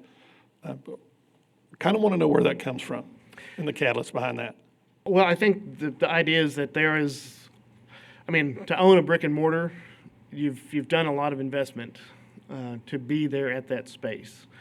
And to have a competing business come and be within a certain distance that is not paying for the piece of property that they're sitting on. That means, and that's why I wrote it in the right of way, that you're on a public piece of property doing the same business. That can be challenging maybe. I do think it's different if it's private property. I think that comes down to, all right, if you've got two private entities competing against each other. Now, it's been a long time since I've been up past 10:30 at night, but if you ever go downtown, and when all the restaurants are closed, we have mobile food units sitting within the 100-foot separation distance of many of these places. And we have not been receiving any complaints about that. So we're trying to write it in a way that allows them to be compliant and not illegal. And that's one of the genesis of this. And some of that, I mean, you have some that sit right up in front of say, a bar facility. Well, a bar facility isn't a food establishment. Now, maybe we write it that it doesn't include those types, but are you a restaurant and a bar? It gets a little fuzzy at some points. And so we're trying to find what is the right thing for our community. I sometimes, in knowing the history of some of the people and the arguments and discussions we've had over the years, and changes this brings to it, but I always have a concern if somebody gets bitter or a little bit of hatred and they roll up a food truck right in front of somebody's front door at 50 feet, by the time you put a waiting line 20 feet and the encroachment gets all the way to it. I personally am not in favor of lowering the 100 feet to 50 feet, but I'm just one here, and I need input from everybody. And Monica, that's why I'm asking you to maybe come give us a little bit of input on this, because I know you got phone calls on this one too. Well, yeah, so thank Aaron for allowing me into these meetings because really food trucks aren't anything that's favorable in downtown districts. However, times are changing. I wanted to find a way to compromise here. So not necessarily allow food trucks to just park all along the core of our downtown and pile up, but give them a little bit of freedom to help boost traffic in downtown. I do think that there's a way to incorporate food trucks to where there's a designated location, as we've been discussing, for food trucks to where downtown traffic can still walk and traverse to those areas. I've talked to other restaurants as well, a few others, and they're good with it because, as Aaron mentioned, I We're think good with what, the 50-foot or the 100-foot? 50-foot, because they would still need permission, correct, Aaron? They would still need permission from the restaurants nearby, and if not, that's what I would propose, is having the permission from those restaurants, because that's how it stands right now, 100 feet with permission from the restaurant, is from my understanding from reading the ordinance as it sits presently. But there's other restaurants that are good with having the food trucks after hours, after they close, because I think most of the restaurants do close like at 9 or 10, so it's not going to affect their traffic. As far as having the food trucks, I know it could potentially have a food truck that could develop and eventually fill a space in downtown, but let's look at it as we don't want vacant spaces. So we don't want nothing but food trucks and then people shying away from having a brick and mortar. We would rather have these vacancies filled with the restaurant. So I think that's where the argument lies here with what's the difference with having a restaurant next to a restaurant? Well, at least that's filling a void and it's even playing field there and they become community partners, whereas food truck can get up and leave at any time. They don't have to stay there, so they're not quite fully invested in our downtown community. But I would think that 50 feet is fair, and I have heard from other restaurants because that is how it stands today, and there are no disagreements that I've heard of or any calls as far as that goes right now. Does it stand at 50 feet or 100 feet? It's 100 right now. It's 100 right now, so the suggestion there is going down to 50. My concern is when some people get predatory. I know a commercial restaurant pays property tax. They have to have a certain number of, parking spaces they have to take care of. They clean up the trash. They take care of all that. I'm just saying that's something that I'm going to focus on and ask more questions. But with that right now, does anybody have any questions for Monica? Monica, do you have anything else you want to add? I mean, I agree with you too, and today's section is talking about the ordinance here, but like I said, as we move forward to having designated locations, there are some other concerns that we'd want to be sure and clear up. And I don't know if that involves this ordinance or if that's something else. Aaron, I'm going to refer to you because I don't know if that's going to be mentioned today, so I might be We'll probably stealing mention some it thunder when I go over the food truck park. Okay, is that on today's agenda? Is that being yes. today? Okay. Monica, I think Tommy Hebert has a question. Monica, Okay, I'll get to you, Mary. Wait a minute, I got Tommy first. if you don't mind, when you interact with your downtown folks, specifically the restaurateurs that have brick and mortar place, if you don't mind specifically asking them about the 50 to 100 foot, if they have any heartburn with either one or both, or do they prefer one or the other? You said you hadn't really had any complaints, but I'd be interested, how many food establishments do you have in your downtown area? I believe off the top of my head, there's about 8. Okay. I could name them off right now, but yeah, it's not very many, so that would be easy to call them all Yeah, I out. was going to say, that might be helpful even for Aaron and his folks as they work through this. Right now, I think I'm with the mayor on this, that 50 feet may be a little close, but again, I'm open to hearing more. If the folks downtown don't seem to have a real problem with that, okay. Today's not a final. No, it's but I not a mean, final. No, today's an open discussion discussion. today. So if you don't Direction. mind, when you talk to them, to ask them, Okay. I'd appreciate that. For sure. Thank you. All right, Mary, you had a question? Monica, that I really dovetail exactly what Tommy was saying. I'm not trying to add more work to you, but since you do have your finger on the pulse of downtown, certainly more than we do, if you, just pretend today's Christmas Day, what would be a plan that you would like to see, or what might fit? You're more aware of the spaces and what have you, and without, giving you homework, but what would be your best plan? Well, like I said, I'm willing to go into a compromise. And so 100 feet, really what was going to happen was trying to strike out 100 feet and not have any distance requirements at all. So to compromise, let's cut that in half and say 50 feet. Well, or even 75, But I think that'll work. Get the best people with these ideas, and then we'll work it out. Yeah, and I'll have all the complaints directed to Harry. There you go. All right, thank you. Thank you, Monica.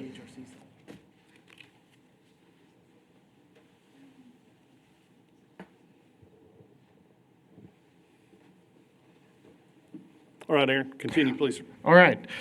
So as Monica alluded to, we're actually working on a potential public-private partnership for finding a mobile food truck park downtown. We're working with the county as well. But one thing that we've noticed is that we don't have any ordinances in our zoning ordinance that talks about what a food truck park needs. And there's been, those that have come forward have said, well, you're making me be at a much higher standard than most food trucks parks around the state. So we started looking at that and saying, all right, well, where do we need to create one of these? And not really create, but really kind of borrow some other jurisdictions' language so that we have something that's reasonable in our community. So the point of this part is just adding the section below the 419 is to have reasonable requirements and create a standard. Allowed as a primary use in neighborhood commercial, general commercial, heavy commercial, and it probably should have also just be heavy commercial and then light manufacturing. What we found is that there are times food trucks go to light manufacturing facilities and they're a food truck park there, which is fine for a temporary period. But we want to make sure that they're allowed to go and do that and not be prohibited. Allowed as a mixed use and adjacent to other permanent retail establishments.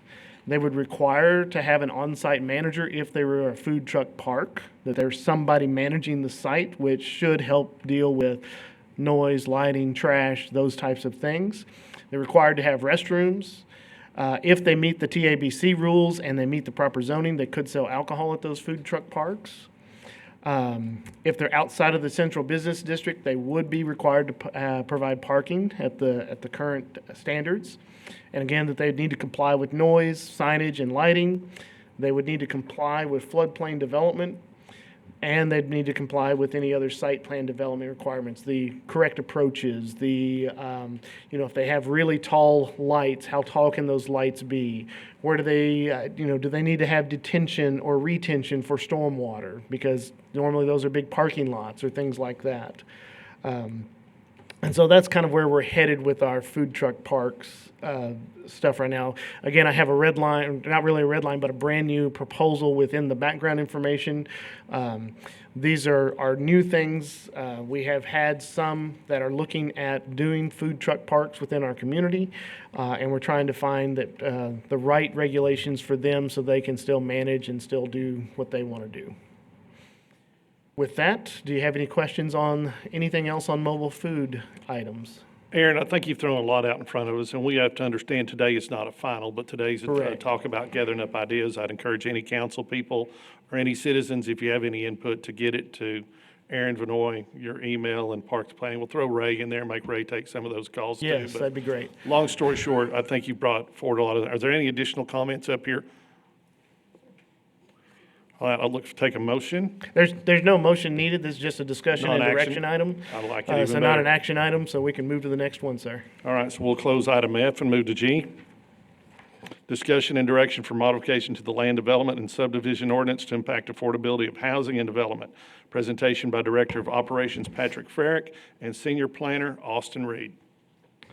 Thank you and good morning, everyone. My name is Austin Reed. I'm a senior planner with the city, and today we're going to be going over some changes to the LDSO, or Land Development and Subdivision Ordinance. And so for those of you who don't know, the LDSO is what controls how we get our infrastructure. It's what applies to people who are subdividing their property or developing it in some major way. And so kind of the purpose of this whole conversation was to research changes that could promote affordability and consistency through the LDSO. And what we did was we formed a committee, and within this committee we had a mix of developers, city staff, and some appointed officials. This committee met on a monthly basis roughly from August of last year until February of this year. And we presented some of these discussions as well at Planning Commission and Development Task Force. So some of the goals we laid out for this committee were to, one, promote affordable development through revised standards relating to infrastructure requirements and design guidelines. From there, we wanted to simplify development through consistency within and across our own ordinance. And then finally, as a result of the other two, we hoped that it would promote affordable housing and infill. A little more specific, these objectives, this is kind of our approach really, was to first identify items that could be outdated, unnecessary, complicated, or incompatible. From there, we wanted to research solutions to those issues by talking with the community, the committee that we formed, and maybe taking a look at what other communities were doing as well. And then after that, we were to draft amendments and bring them to the Planning Commission and City Council, and I think, of course, that's where we are today. So the question is, how do we bring down the cost of land development? And to answer that question, first you have to look at some of the primary factors that drive land development costs. And so this includes things like labor, materials, you have your utilities like water and sewer, you have stormwater, you also have streets. And so these top 5 items are things that aren't easily waived or controlled by the city. One thing that we honed in early on these discussions was that streets was something that we did have a little more control over. One thing that we heard from others and even those visiting our community is that San Angelo has very wide streets in some places. We currently require 40 feet of paving width for a new local road. And so we took a look at what other cities about our size or similar communities were doing, and you can kind of see it's a spectrum that starts at about 30 feet for a new local road and works its way upwards, and we're kind of at the end of that spectrum.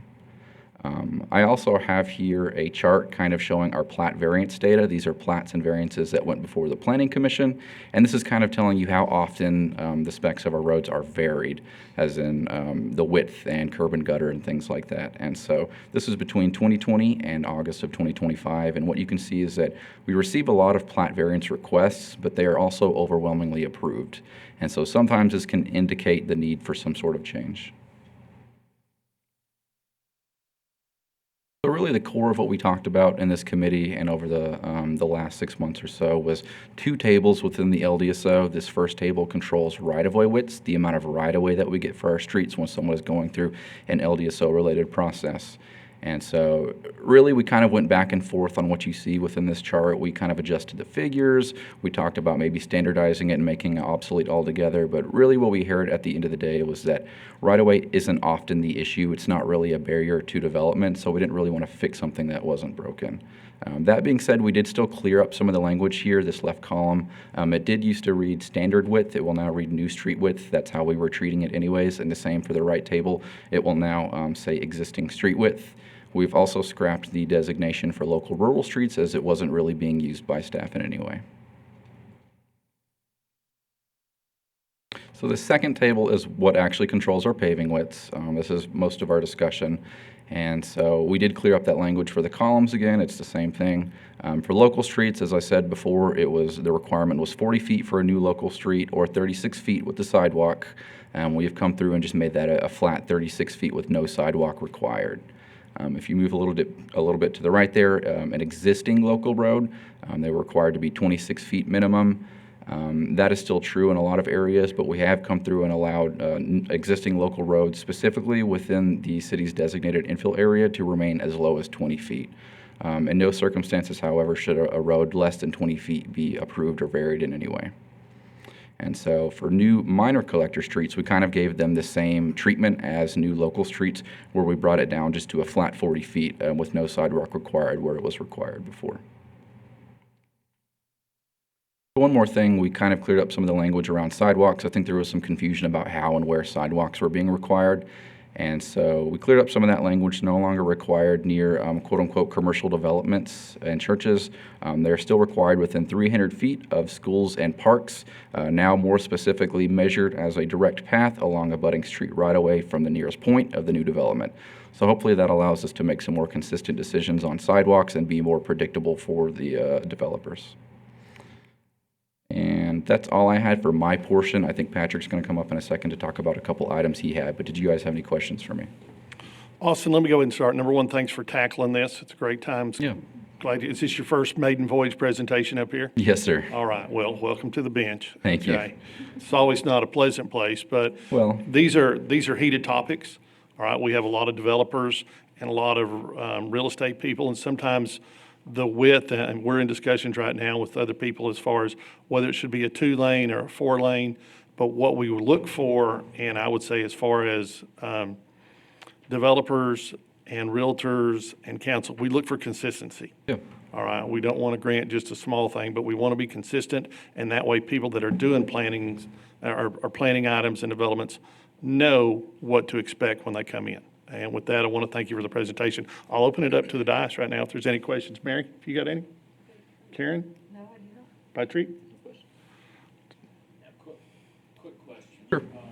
You showed the slide where you showed back a few more.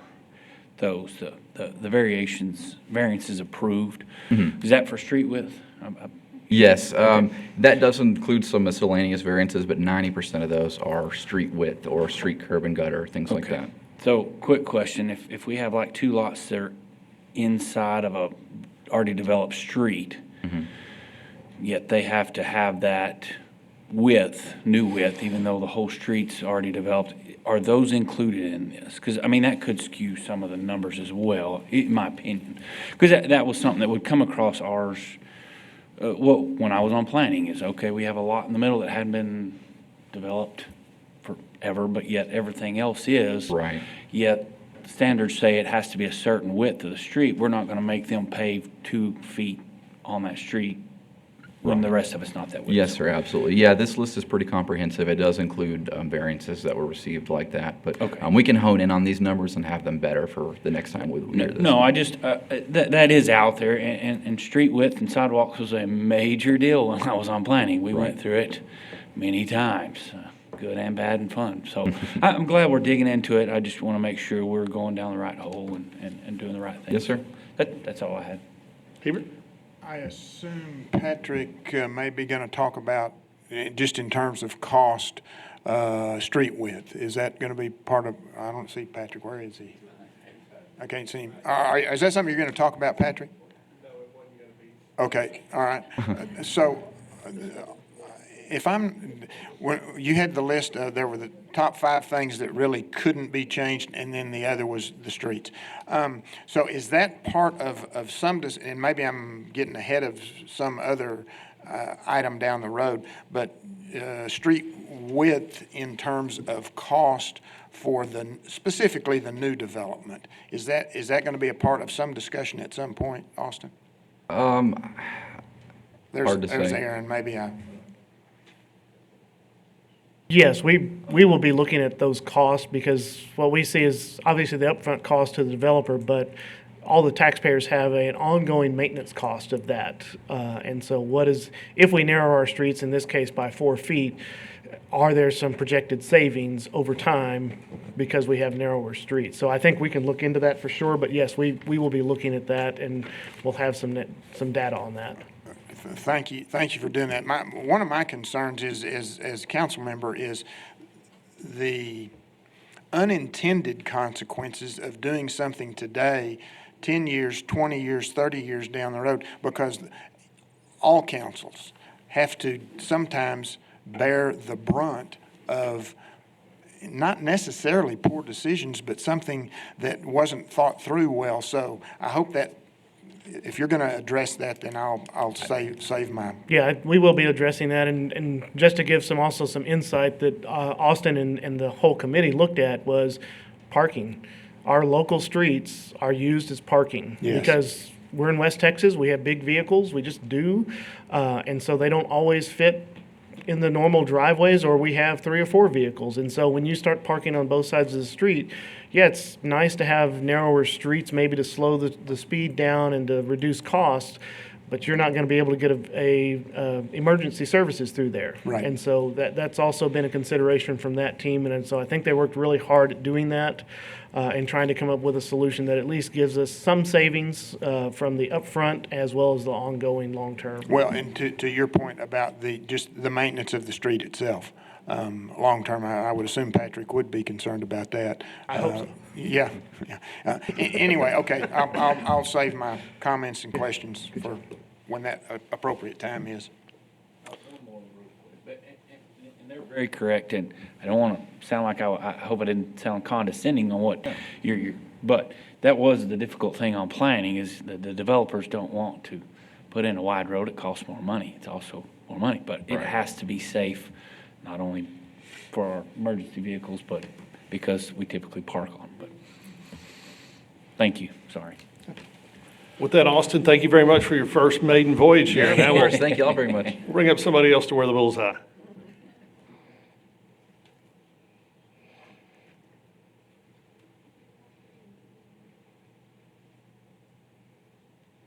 All right, for this next item or this next part of the LDSO, I kind of want to preface it when we first started talking internally about this next item, it was long before the affordable housing conversation ever started. We actually started this conversation back when John James first started with the city. It was determined at that time that the signs and the traffic control devices for developments needed to be brought forth with an LDSO. Unfortunately, this is the first opportunity for that, so we wanted to go ahead and bring this forward, even though it doesn't necessarily meet our affordable housing agenda that we've been talking about recently. But nonetheless, today, whenever a developer constructs a new subdivision, the city it bears the full cost of all the signs and the striping and et cetera that goes into that subdivision. So all the stop signs, all the stop bars, everything that goes into there, the developer puts in the subdivision and the city comes back and bears the cost of all the signage and everything that goes along with that development. We as staff for years have been saying, well, the development is the catalyst for this expense, so why doesn't the development bear the burden of that cost as well, just like any other infrastructure, whether it's a sewer or a water or a street or a sidewalk, et cetera. Why are signs excluded from that obligation? So wanted to go ahead and have that conversation with you all today, throw a proposal out here for you all to consider. Basically what we're talking about today is taking that burden and shifting it from the city and the general fund over to the developer and the development the cost of that development. What we're talking about is about an $8,000 a year burden on the general fund. So we're not talking about a whole lot of money, but it is money that would be shifting over, contrary to the affordable housing discussion that we've been having. So the purpose, real quick, I'm not going to read these to you. These are just kind of those standard languages in the ordinance. Y'all are well aware of why we do things: promote health, promote safety, promote our vision and our strategies that council's laid out for us. What will these do? Basically, it's going to standardize this thing for us. It's going to improve the safety of drivers and pedestrians. It's going to improve the public welfare by providing a clear and consistent means of communications as they're driving and walking around in these areas. And it's going to establish a minimum criteria for the development in that traffic control infrastructure. So what's going to apply to this when we say a traffic control device? So we're talking about signs, for example, stop signs, yield signs, street names, anything that is a sign that directs traffic or pedestrians, pavement markings, your stop bars, your lines in the middle of the roadway, any crosswalks or symbols like bike symbols or pedestrian symbols, anything like that. And then all the way up to signalized intersections. So a full-blown signalized intersection, or we can even be talking about pedestrian signals like your rapid flashing beacons, your yellow lights and whatnot. All of that, again, remember when we talk about development, we typically hone in directly onto residential. But this is residential and non-residential, so this is commercial stuff as well. Big box stores, so on and so forth.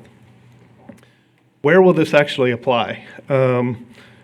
According with our LDSO, or in accordance with our LDSO as it stands today, it's going to be in the city limits and in the ETJ where we have jurisdiction as a contract with the county in order to review those subdivisions in the county outside of our city limits. So let's talk about what this process looks like. If you were a developer and you want to do a development, so the developer is going to want to construct a new development, whatever it's commercial or or residential. Developer's the engineer. He's going to hire an engineer, and that engineer is going to put together a site plan for him. That's standard practice today. The only difference in this proposal is in that site plan, we're going to have the engineer go through and set our signs, our pavement markings, any of our signals that's going to be needed, any of those kind of traffic control devices is now going to be a part of that site plan. Those don't exist in the site plan today. COSA will review it, our city engineer will do it, review it, planning staff will review it. We'll go back and forth with that engineer until we come up with an approved and an agreeable location and type of signs and where everything's located. Once that's approved, then we'll estimate the cost. So what we're saying is we have a cost that we know costs us to do signs and pavement markings and everything for the city. We want to publish those rates so that the development community knows exactly how much is a sign going to cost me, how much is that installation going to cost me when it comes into when they're planning out their development and what that total cost is going to be. So we'll provide an estimate to them based on that site plan, based on the quantities of the site plan. The developer will pay for those traffic control devices. The logistics of when and how, those still need to be figured out, whether it's during the permitting and the platting process, or whether it's through a developer's agreement later on. We need to work through those details, but that's pretty easy semantics to work through. So once the developer pays for it, we will actually install the signs in the striping. Just as we do today, we're going to do that. What that does is it allows us to establish a consistent material, a consistent installation, a consistent type, right? There's various ways to meet breakaway standards and everything, but with us doing the work and providing all those materials, now we have a standard across the city. And since we're maintaining that infrastructure in perpetuity, we want that consistency, right? So we're not having to stock a myriad of number of different materials and supplies when we have to go repair that infrastructure. And then just like normal, COSA will take ownership and responsibility of that moving forward. So again, kind of talking about some of the details of what this LDSO proposal would do. For all the signs and the striping, we would provide those costs annually or biannually, so you would know what the cost of the signs were, you would know what the cost of the stripings were. And then, so for the signs, the way we do it today is it's a per square foot size of the sign. It's cost per square foot, about $13, $15 a square foot. And then linear feet of striping. So what we'd propose for signalized intersections, those are bigger, right? Those are a much bigger deal. Those we're going to have a little more flexibility on. Say a Walmart's coming into town. Does Walmart want to put in that signalized intersection, or do they want us to do it? Nonetheless, the traffic engineer is still putting together that plan set, that design for that traffic signal. It's who's going to do it, though. Is it COSA or is it the developer? Typically, the developer is going to get a cheaper price for that, so they're probably going to opt into that. But this gives us, COSA, the ability to do it as well if we need to. Some of those costs that we include in our signs and striping, we include our material, our labor, our equipment, and then just a small administrative fee on top of that. So to give you a little bit of perspective, when we're talking about the cost, if you were at an intersection, you did the biggest stop sign you could do with 2 street name signs, fully installed, you're talking less than $300 a location. I think we had a testimony several meetings ago that to put in 5 signs is going to be around $5,000 for that developer. So just to kind of put that into perspective on what the COSA cost versus the developer cost would be if COSA wasn't doing that installation. So I think these prices are absolutely fair. It's what it's costing us today to do this work. So we're not necessarily profiting off of it. We're just transferring that expense or proposing to transfer that expense.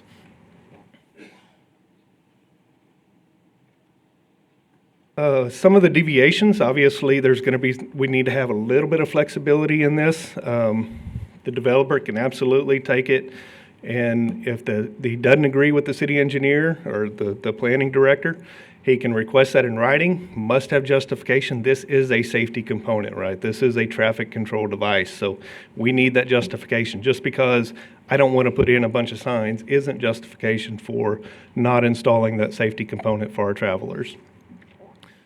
And it must be approved by the city engineer and the planning director. Planning commission can approve a waiver of approve a waiver of a denied deviation request. That's going to be very limited again, right? We're talking about traffic control devices. We're talking about an engineered set that has their stamp and their responsibility on that plan set. So there's some things that aren't going to be able to be waived, but there's other things that can be, like specific locations of things and so on and so forth, some of those. So there's a little bit of flexibility there, but obviously city council would be subject to approval of that request.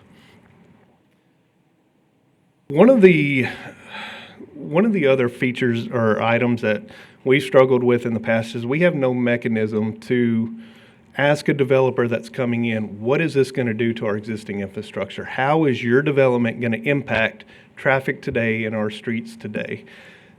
That analysis is called a traffic impact analysis. Basically, what they do is they look at the type of type of development that's going in, the number of homes, number of vehicles, number of patrons, if it's a commercial development, whatever it is, and they say what is going to be the traffic load that this particular development is going to do, and what do we need to do to the existing infrastructure or around it in order to support that new development.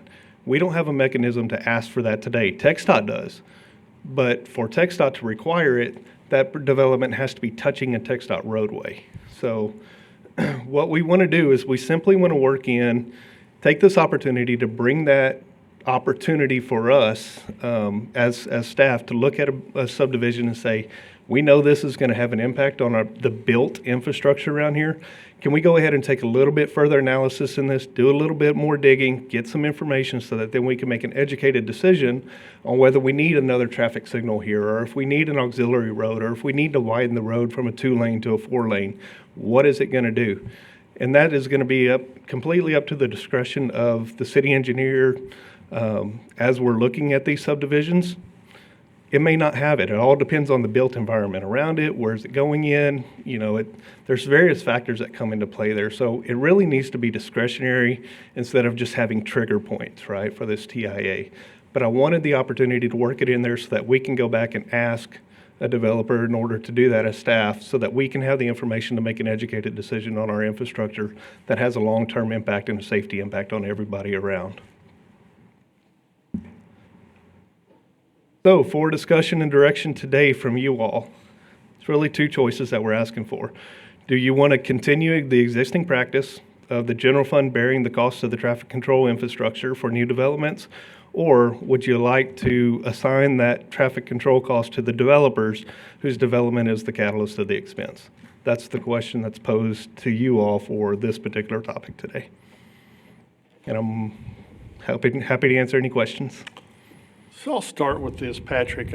I get what we're trying to do, and we're trying to make these things more manageable and predictable for the future. I think we've got some punch items here, but if you look at this topic in a broader picture, we're leaving something. I mean, we've still got, we talk about the future ownership of items. I know me and Shane talked about the barrier signs, and some of those as development goes forth, you incur that cost per house, not, and sometimes if you put some of these things in, they're mobile, they have to move on. Another thing I think we've left off here is, retention and detention ponds certainly fit in this category, and we've never solved that issue in 7-8 years. So I think if we're going to bring that up, there's some abilities to go through a trade area and say, look, those over time need to fall back into the city. Is there a way to work that into this mix? I don't think this is a pull the trigger on it today to be able to say, is that going to go all the way? And we'll let council make that decision. But I do think there's a broader picture here of some items that go down this whole path that probably need to be included in what we're going to discuss. I don't think it's fair just to pick out a couple items because they're quick and tangible. I think we go for a big solve at the whole time. And with that, I'll open it up to council for questions. Mary, start on your side. At the beginning, you said it was about $8,000 is our cost. That is, how is that broken down? That's an annual cost for us, so Okay. we're putting in signs, 3 or 4 subdivisions are going in every year. Once the subdivision goes in, we come in and we drop in the signs after that. That's just done at our regard, right? And so, once the subdivision's built out and we kind of get some construction rolling, we typically try not to put in the signs until after like that corner lot is built, because inevitably they get run over 15 times if we go and put them in right away. It's just the nature of construction. But we do need to get those in there because we start having deliveries to homes and stuff like that. So we need to get them in there, but it's, I kind of rambled there on your question. no, I don't know if I you're even answered fine. it. Join the club. My deal is I'm reluctant to pass on any further expense to the developers. I mean, we sometimes, I say we, not just the city, everything, tend to start nickel and diming a lot of the, here's 200 there, add another $100 to a permit or something like that. I would like to see, and like what Tom said, this can be a broad topic, or it can get as detailed as, it's unimaginable how detailed it could get. Pardon me. I would like to hear what planning or what some of these other developers, if there's a trade-off, maybe they don't have to, have any other greater expenses in order to absorb that. But I really don't want to start, that's what our tax dollars are for.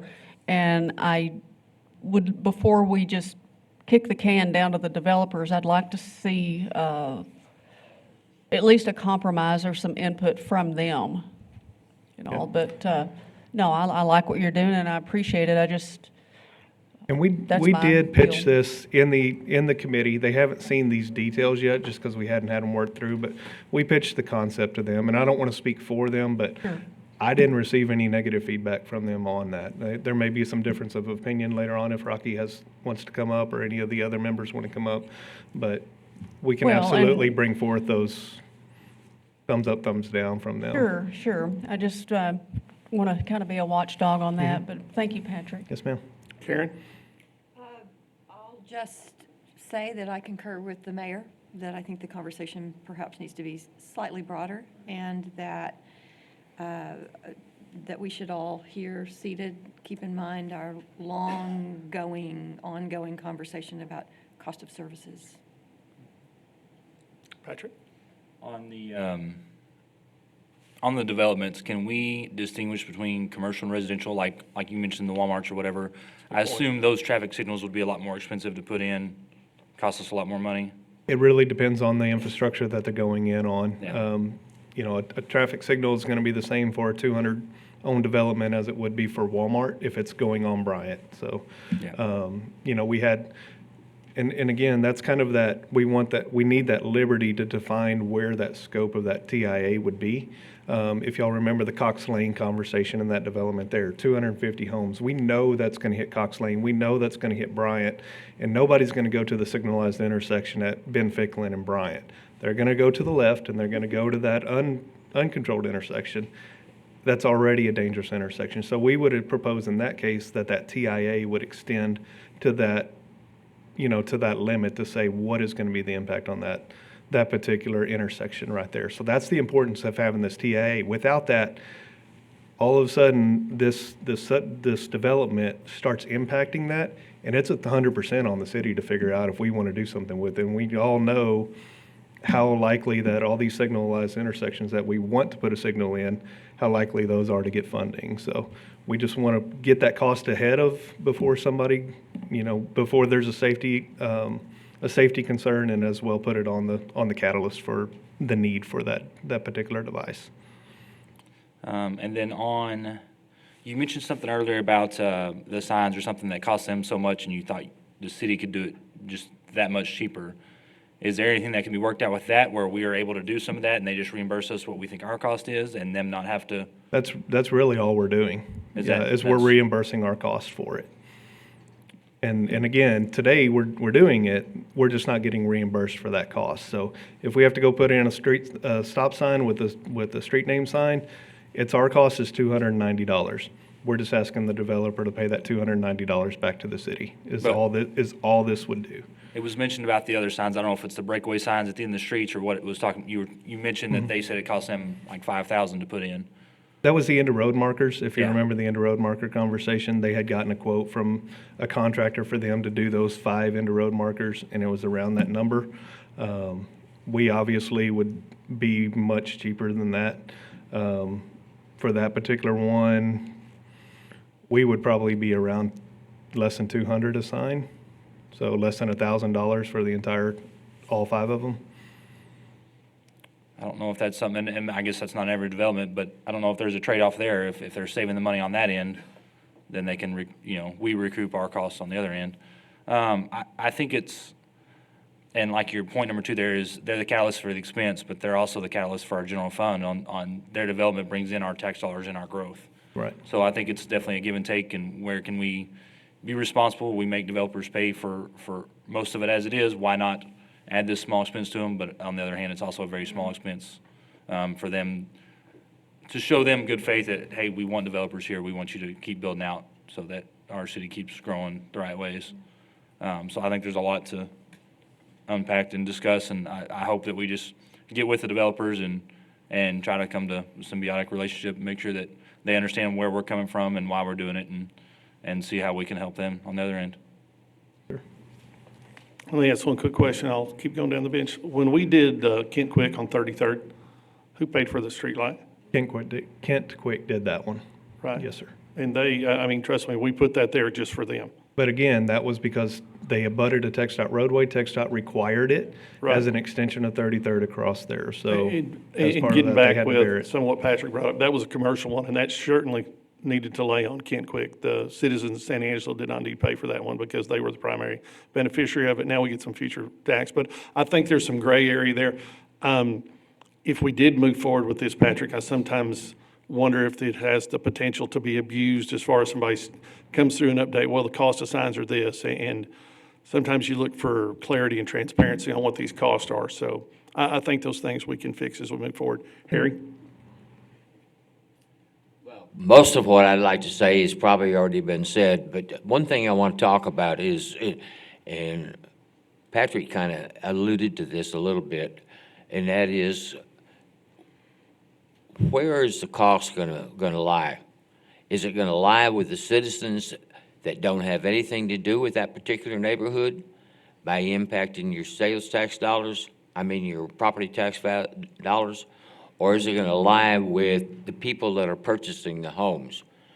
Now, we've struggled in the 10 years that I've been up here to talk about affordable housing, but I cannot see that when you're putting in a full neighborhood development, that if another $4,000 or $5,000 spread over 25 or 30 homes is going to impact somebody not buying a house. So from that perspective, it is. The other thing, Patrick, you said, all the way back to when John James came here. So we're talking 10 years ago. So we've worked through this process to this point. We don't have to be fully finished with this in the next month or two. Let's get it right first time. So if it takes another 3 or 4 months, I'm comfortable with that. That's it, Mayor. Joe? I'll ramble a little bit more. It's the cost of doing business, one way or the other, whether it goes to the majority of the citizens or the developer. I agree with affordable housing. I don't know which direction I honestly want to go right now, because I think there are some gray areas, in my opinion, or maybe things left out that could pop up as an issue later. I know the end of a street, the barricades was a big issue, especially when certain developers know within a year or two they're going to push that on. Well, I put in something that costs a lot of money. I understand that. They can put a temporary deal when they're going to push it through. Also, if it sits there for 10 years and doesn't get pushed through, then we have an issue. So there's a big gray area, big give and take. And so I guess I hate to reiterate, let's look at it a little bit more and keep working on it. But I didn't give a whole lot of direction. I just rambled. Sorry. Join the club. Yeah, it just, We're all. there's a whole lot out there. Hebert? I want to clarify something from my slow mind. When a developer puts in, we're talking brand-new development here, that's what you're talking about, right? Yes, sir. Okay, I want to clarify that. So a brand-new development, they're going to take into account their land cost, the cost that they have to put up to put in their portion of water and sewer lines, the street. They're going to figure that cost into the price that they sell the lot for, and or then if they're going to build on that lot, into the price of the house. So then they're going to be able to, over time, if not more quickly, recoup their cost. I think that's the theory, correct? That is, And yes. so then that ultimately is going to control what the appraisal district is going to approve that improvement, that house on, or that commercial building on. That would then be remitted to the appraisal district in the way of their ad valorem property tax, correct? It seems to me that the option number 2, every time that property is sold, somebody is then paying for, and I'm going to say their portion, and it's not a portion, but they're having that traffic control device there, they're going to be paying for that every time that property turns over. Unless I'm missing something, it seems to me that option 2 is by far the best option because it's paid for every time that property turns over through the property tax on that property from now on. And yet the city has been up to this point footing that bill, and that has been going to every single citizen across the city. Again, my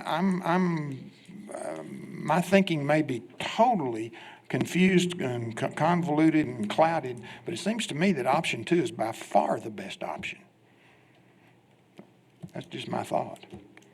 No, Patrick, I think you've certainly got, so this is not a vote item thing today. This No, is just a discussion. You've certainly got some action items here to hit.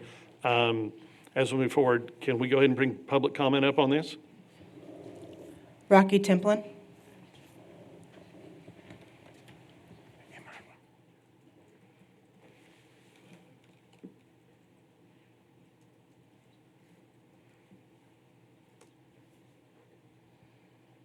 Rocky Templin, single member District 6. At one of the meetings, Patrick did briefly bring this up, and we were all against it. It's basically, it's government control, it's more red tape, it's more, the individual homeowners paying more tax dollars on a street sign, and we already put in, I'm putting in one street and one alley right now, sewer and water about $900,000. And so if I could just pay for the sign, it would be different. I think the delineator deal, we decided. We figured that out real quick. So that deal's done and gone, over with. It worked out great.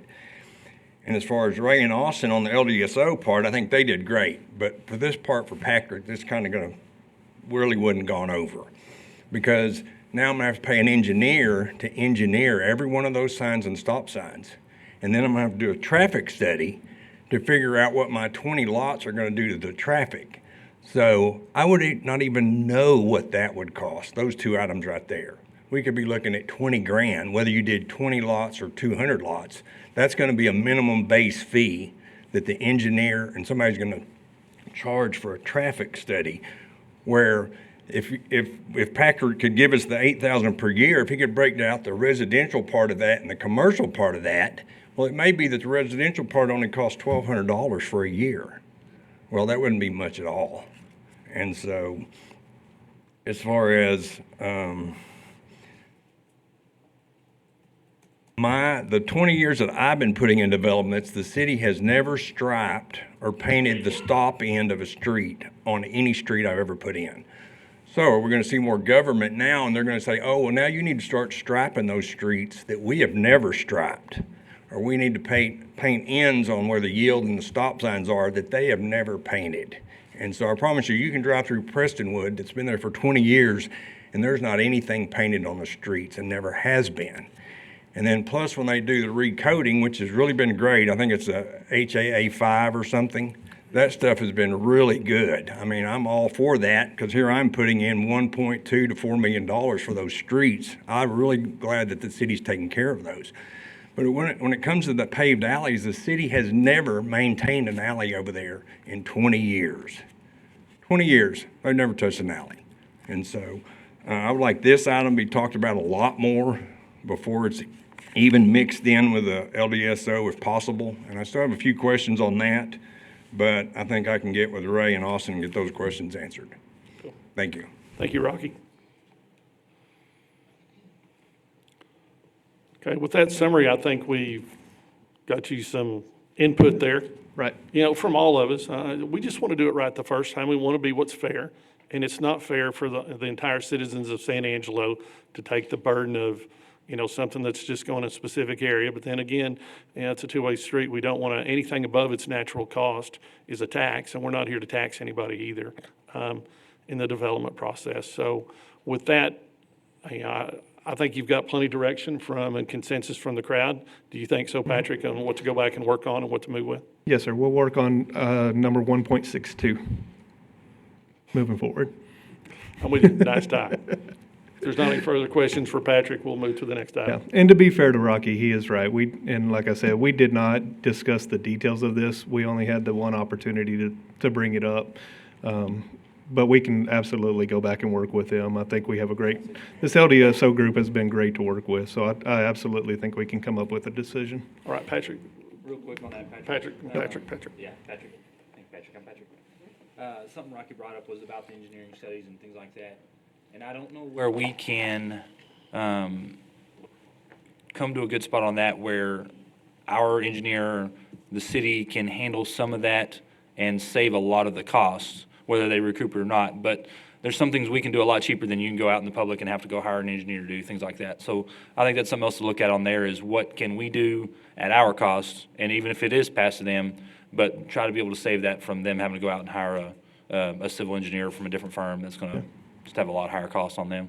Definitely an option we'll put on the table in that discussion. Yeah. All right. Thank you, Patrick. Frederick. All right. Number 2 is street lighting. Today, when a subdivision goes in, it's really up to the developer whether there is streetlights put in with that development or there are not streetlights put in with that development. I don't know the exact numbers, but I know that several of the subdivisions actually do put in streetlights. That is a cost that's borne by the developer. It's worked through the franchise utility. The only responsibility that the city has in that is part of the review process, and then afterwards we take over the ownership of those lights, or not necessarily the ownership, but the payment for the recurring use of the electricity of burning those lights every evening. So again, go through the whole purpose and the standards and why we need them. So in this LDSO, one of the pieces of feedback we often get is, I want a street light on my street. We don't necessarily have a funding mechanism to go install new streetlights on roadways, so oftentimes the answer is no. There's some variance in that if we come up with a safety concern for that, if it's in the middle of a curve or something like that, and it needs the vehicular traffic needs that that particular safety hazard to be highlighted, then we can see if we have the budget to install that, or if it's off of an existing pole and it's not going to cost us anything, then we can do it there. There is a little flexibility in that, but for the most part, we're talking about new subdivision going in with new street lights. So this proposal would say that street lights are a requirement for new subdivisions to be put in on every roadway, whether that's a private road or a public roadway, simply so that 10 years down the road, when houses sell and development and everything happens, now we're not coming back with the ask from the residents of that community asking the city to bear the burden of putting in that street lighting infrastructure. Again, must comply. Y'all can read through all of those. and we'll kind of go through the process of street lighting. This is the exact process that happens today. There's nothing different here. Developer wants to construct, the engineer designs a site plan, they actually put the street light locations on that site plan. The city reviews that, says, nah, let's put a street light here. We want to highlight this alley since it's a rear entry type of thing. We do have a council-adopted street light policy that dictates distances and types of materials and stuff like that. So we abide by that policy as we're required to. But we approve the location of those streetlights on the site plan. The developer then takes that site plan, goes to the respective franchise utility, whether it's in AEP's area or whether it's in Concho Valley Electric's area, gets an estimate from them to do the installation. Once they agree on the installation, AEP or Concho Valley actually comes in, does that installation, developer pays for that directly to the franchise utility, and then the city takes over, again, that monthly cost of whatever it takes for the electricity or for that particular street light. Kind of just went through all of these, cost of installation. It's between the developer and the franchise utility. We only review and approve locations of street lighting. Deviations are the same as before. They can request, must be justified. Planning Commission can approve a waiver of a denial, and then council ultimately has approval. That was very quick, but up for discussion. Make it a requirement or leave it as a discretionary action to the developer. That's really the two ask and the direction that we're looking for council today as we look at this LDSO rewrite.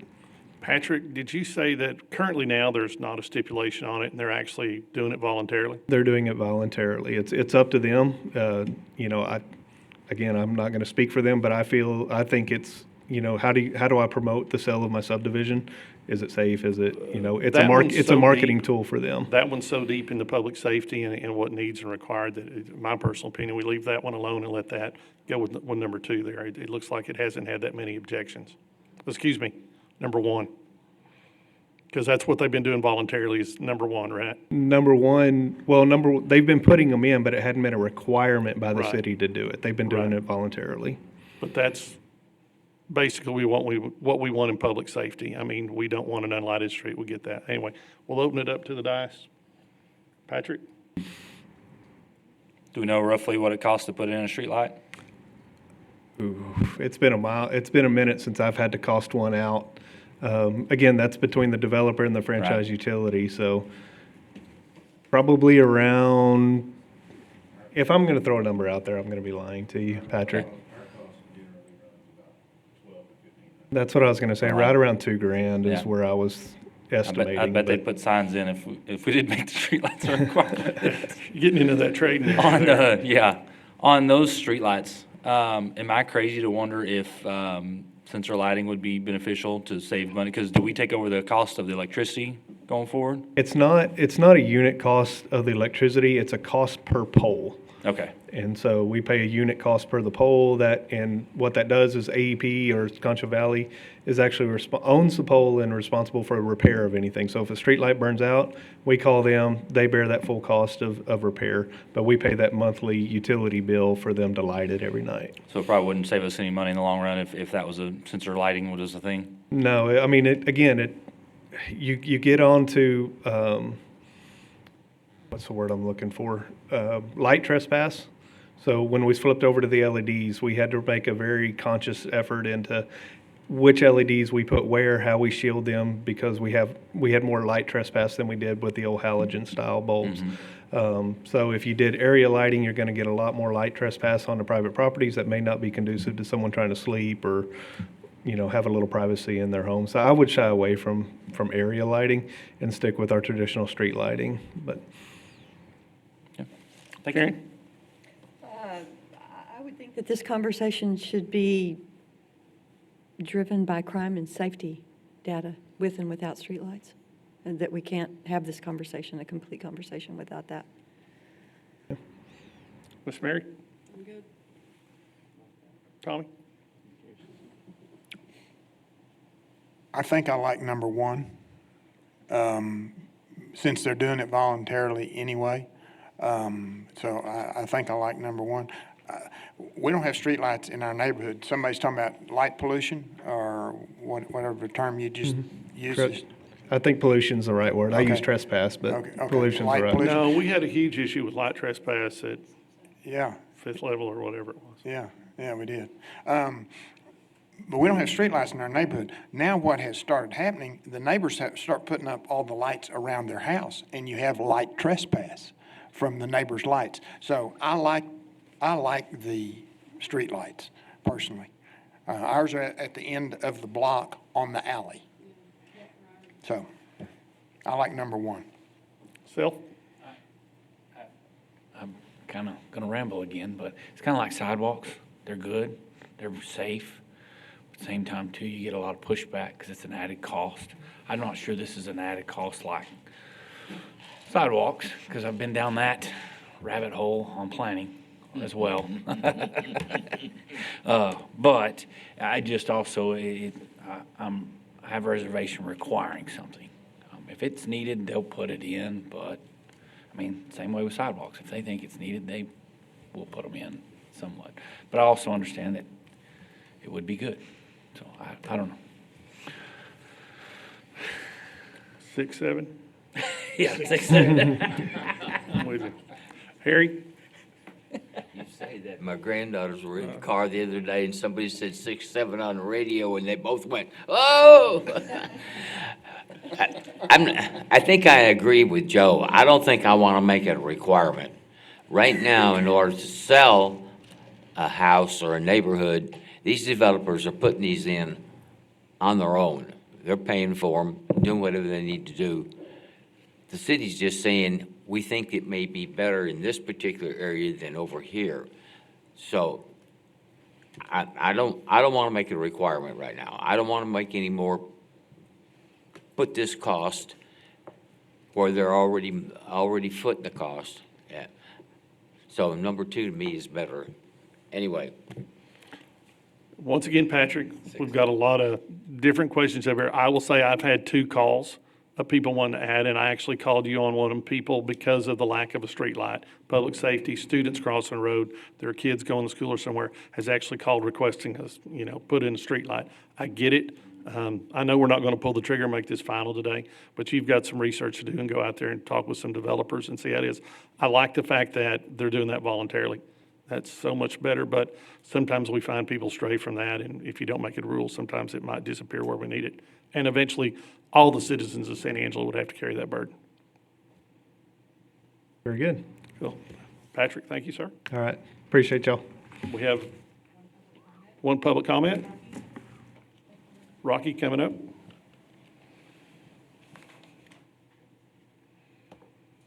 Rocky Templin, single member District 6. I didn't even know this was on the agenda. But I put 8's on H. Yeah, it's continuation of H. And so, yes, as a developer, I already thought there was a code. I would not build a subdivision without streetlights. I hate driving them at night in the winter. And so we actually put one on every corner. It's on our plans. The city approves them because we go ahead and have to put perpetual easements and them designated people's property lines before we ever start. And then we try to put one, I think roughly every 750 feet on a street. Depends on how long the street is, we break it up. So I'm all for it unless the city says, well, no, now we want one every 100 feet. Then I'm going to be against it. Amen. Thank you, Rocky. That's a non-action item, correct? We're complete. Patrick, thank you for your presentation. I'm going to call an audible right here. Ray, I'm going to give you a 5-minute warning. Starting about right now, we're going to go and take a quick break for 5 minutes, and then we'll reconvene here. I don't even have time at 11:25. Mayor, I screwed up the ruling. Sorry, did I interrupt? I'll try to ask him. All right.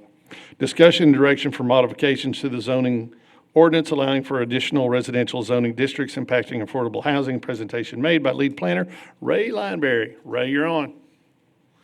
All right, it's still morning, right? Good morning. Ray Lineberry, lead planner. So I'm closing the show today. So I'm going to try to be brief, but yet I would like some feedback from you guys. So the purpose of this was to help with affordable housing. Builders came to us and said that some of our requirements meant that they were going to build houses in a certain price point. So we kind of hit the table and was like, okay, what can we do to help? So most of what I'm going to be talking about is this chart and the next chart. So I'm going to kind of go back and forth and try to give you explanations on some of these changes.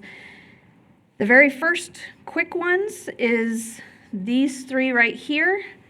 Not much has changed with them. So we didn't touch them at all.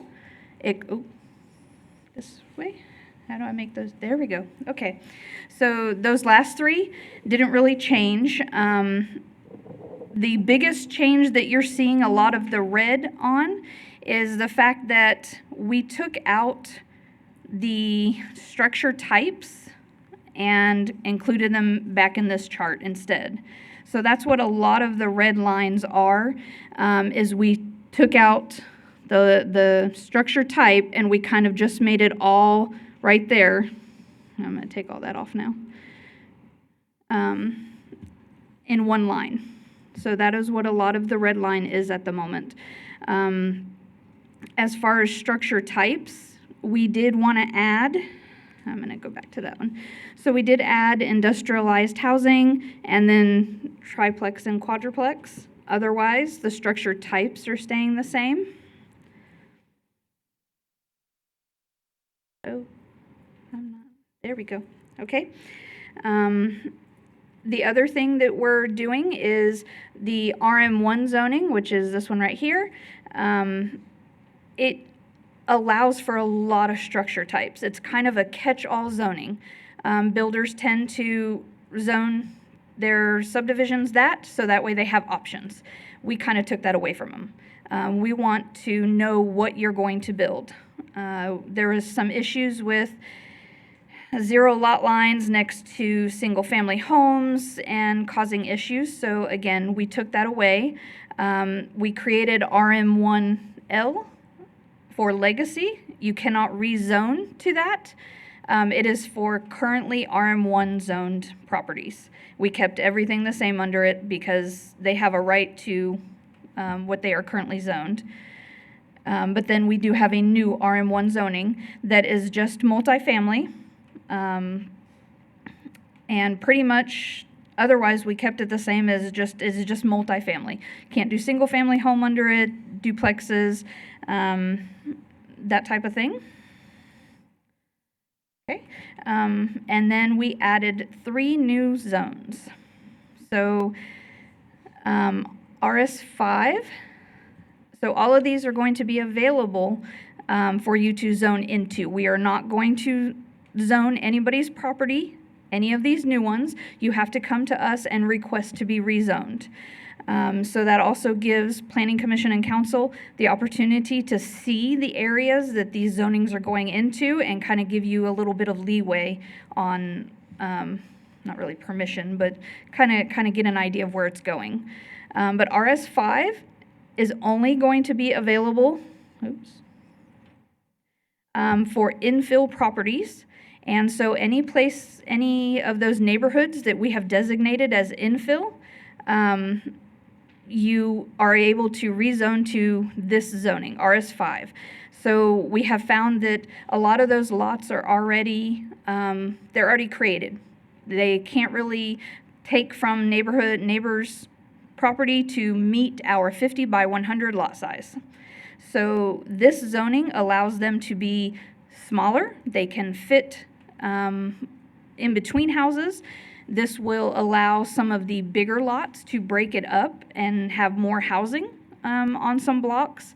The other thing, well, this kind of affects all of them, but the other thing is a 35-foot width of a lot. I have a picture of that I'm going to jump to real quick.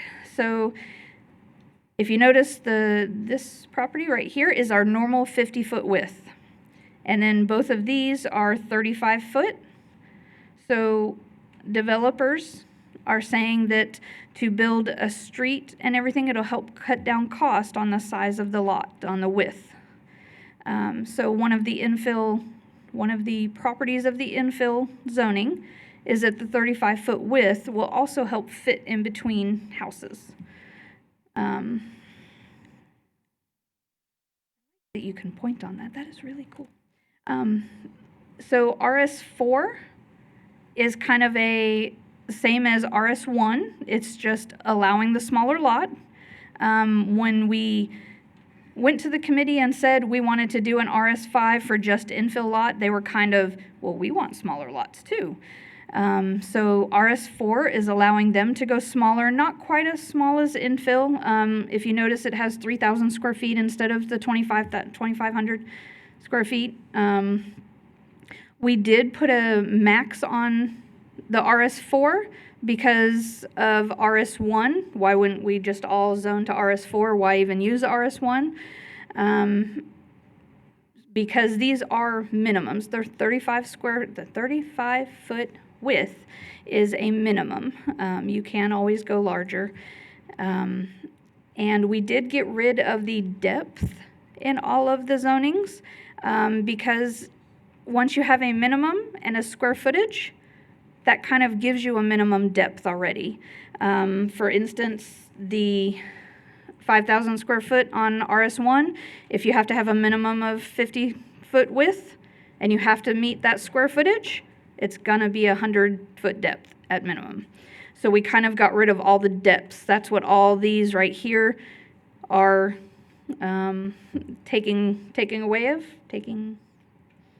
removing. So RS4 is just like RS1, just smaller lots. RS5 is infill. RS6, so with adding a triplex and a quadruplex, we really try to figure out where to put that. In planning's mind, that is multifamily. Sometimes in the building code, it can be residential, it could be commercial, so we kind of went back and forth, and finally we decided we're just going to create a zoning that is just triplex and quadruplex. So RS6 is going to be just quadruplex and triplexes. So we got the minimum lot area, and I did, so the minimum lot area of a triplex will be 5,000 square feet with a frontage of 35 feet. And we have a minimum parking spot, so all of this affects parking, which is why we are requesting to change section 511, which affects parking. And then the quadruplex is the I didn't even touch the screen that time. The minimum lot size is 7,000 square foot with a lot frontage of 50 feet and 8 parking spaces. So we looked at, again, lot dimensions, lot area. We also did front yard and side yard. So we are keeping R&E, that is ranch and estate, but we did change RS1 and RS2 from 25 to 20 square feet, or not square, I'm sorry, setback, a 20-foot setback instead of 25. I'm gonna go back to my picture here. So currently, like I said, RS1 had a 25-foot setback. The house has to be 25 foot back from their property line, not the curb, the property line. So we are changing that to 20 feet instead. We did hear a lot of builders help with affordability is to come a little bit closer.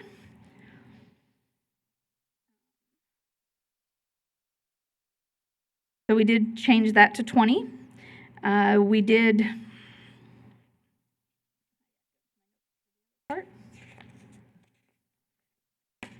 okay, so let's see. So we did make a little note here for RS3 and RS4. You see a number 2.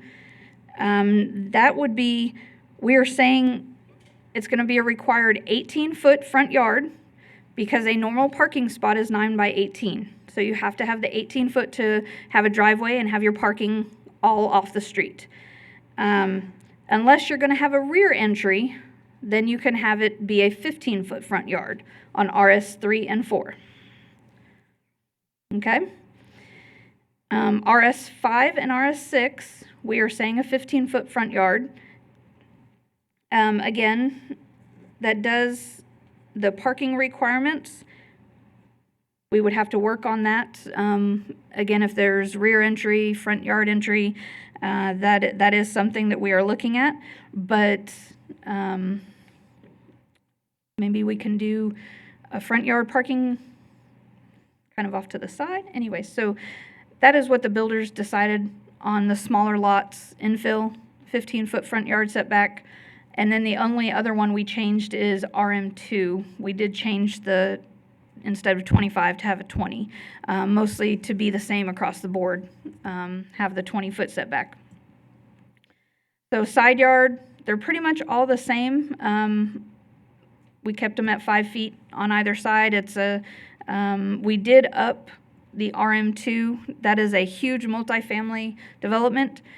We did increase their side yard setback to 20 feet instead of 10. It was suggested by the builders to kind of give us a little bit more space between huge buildings. We don't have very many of these at all. And then rear yard, we didn't really change any of the rear yards. Again, this 10-foot rear yard in RS4 and RS3 will change if they decide to put their parking in the rear. It would be a rear of 15 foot instead of 10. And then RS6 would have 15 and everything else stayed the same on the rear yard. So this is where I'm gonna jump too far. So it is suggested that we completely get rid of floor area ratio. To better explain what that is a planning term that we allow for a lot to be covered by a certain percentage of structures. It is to help with green space and trees, just an overall not have everything be structures. So doing some research looking at Amarillo, Lubbock, Abilene, they all either do not use FAR anymore or they use it with lot coverage percentage. And we would really like to get rid of FAR. We don't use it as well as it should be used. Lot coverage percentage would be a lot easier. Also, with the setbacks that we have and the lot width and depth, we kind of already have some green space. You can't build 20 feet from your property line. If we have the setback of 20 feet, that's 20 feet of green space. Same with the rear. So we do have some green space. Staff and the committee all were unanimous on getting rid of FAR. I did have an example of this picture has a 15-foot front yard setback. That's how close the houses possibly could be. And just because this is the minimum, it doesn't mean that they have to follow it. It can be further back. This is an 1,800 square foot home, and the lot width is 40 foot instead of the 35, and the lot depth is 100. And if you look at the overhead picture, I mean, it makes for a longer house. But this is more affordable. They could make the house a little bit smaller, have more of a yard, but it's giving the developers options and possibly make affordable homes. So the other item that I wanted to bring up that is very much discussed on the committee is this industrialized housing. So Section E of the ordinance specifies industrialized housing, also known as modular homes. It separates them out, and they're only allowed in RS1. And that's only if these people follow these, everybody follows these rules. So doing a lot of research, every single city that I researched considers industrial and or modular homes the exact same as single-family homes. They do have a separate in their, I'm going to go back to this chart, in their structure type, they do have it listed out, but it's allowed in every single residentially zoned district. So I wanted to at least give you the differences. Industrialized modular homes are built not at the site, they are built in a factory. However, they have to follow state and city codes. So it is very similar to a stick-built house. A manufactured house is the national HUD codes, not the city or state codes. The industrial and modular houses are traditionally appraised as traditional stick-built homes. Manufactured houses have specialized forms. They have to have a physical inspection to see the condition. So industrial and or modular housing is different than a manufactured home. So it has been up for discussion of completely getting rid of Section E, or staff would also keep, I think this section, number 5, to allow it to be a comparable price with the homes, appraised at a comparable price at the homes around it. And I think that was it. Boundaries, yeah. So it's making sure the value stays the same. I hit on all the big points of the changes. This is a lot to go through. And again, I'm gonna try to give you a clean version on the 21st so you can see what it looks like without all the red lines. Most of it, we lowered a lot of the stuff, the restrictions, to try to help with affordability. So with that, I would ask for any discussion or questions. Ray, anytime you can bring something like that forward and take away the clutter, that's a win, okay? So don't be fretting it, but I mean, we have to be very predictable. You've got to have an SOP, the RS4 and the 5, I see that. I sometimes wonder if somebody wants to put in a man camp in the ETJ, where would that fall in? The ETJ, we have no say on. Okay, what they so can it do. falls outside of these boundaries or limitations. Correct. Those are some concerns I have now, and it's obvious why they come forward. But with that, if you want to drop far and everybody else has dropped far, I don't know why we would fight that. And do you have to have a approval from us to drop the FAR? It has to be taken out of the ordinance, so. Okay, yeah, that's right. Got to take it out. So With the that- 21st, you can. Right, well, we can go in and do that. What you've done should make a lot of people happy that are trying to take some unique footprints we have in our planning and zoning and make some houses fit there. And you know what? A win is maybe sometimes putting 5 houses instead of 4. And I think that helps our developers and builders quite a bit. With that, I'm going to open up to the dais. I'll start down there with you, Mary, if you got any questions. Email this to us, and also I haven't seen the full presentation. I don't know if you have a legend or anything or what. Like I didn't, if you'll scroll down to the next page, please. I didn't know what A is. It says Oh, approved. right. Yeah, stuff like Oh that. my So if gosh, you I could do didn't think that of for me, that. that'll save me about an hour and a half of trying to Google each sorry? definition of that. But if you could email that to us, I'd greatly appreciate it. Yes. That's all, thank you. But And great job. just That so took a you lot know of time and a lot of work. Ahead of time, A is allowed. Yeah, I found that out now. Yeah. I Anyway, did not even thanks. think of that. Karen? I'm good, thank you. Patrick? On the legacy properties, do we, and maybe this will be discussed more at the 21st meeting, do we need to look into having a sunset on those so that they're not zoned that for 20 years and not actually built on? I mean, if we don't think they're needed going forward, do we need to say, you need to go ahead and build something on it, or we can take that out? I don't know if that's going to be legal. That's probably a legal question, but. On those, in the zoning code, like the state statute, anything existing before we adopt a new ordinance, we have to allow, or if we're going to take it away, it's a regulatory taking, so we would have to actually figure out, and there's a calculation in the code, what that taking would cost and pay them for that. So I would say, if they come and voluntarily want to rezone it, then that's a different story. Right. But otherwise, I don't think we can say by a certain date, you have to build or rezone. Okay. I think it'll be perpetual, so. I'm good with that. I'm just curious. And then you talked about the property line and not the curb. What is the difference in most of those feet-wise? In most of them are about 10 feet. So are you talking about the easement from the curb to their property line? Correct. That's the right-of-way easement. Okay. But they're still responsible for maintaining that 10-foot, aren't they? Correct.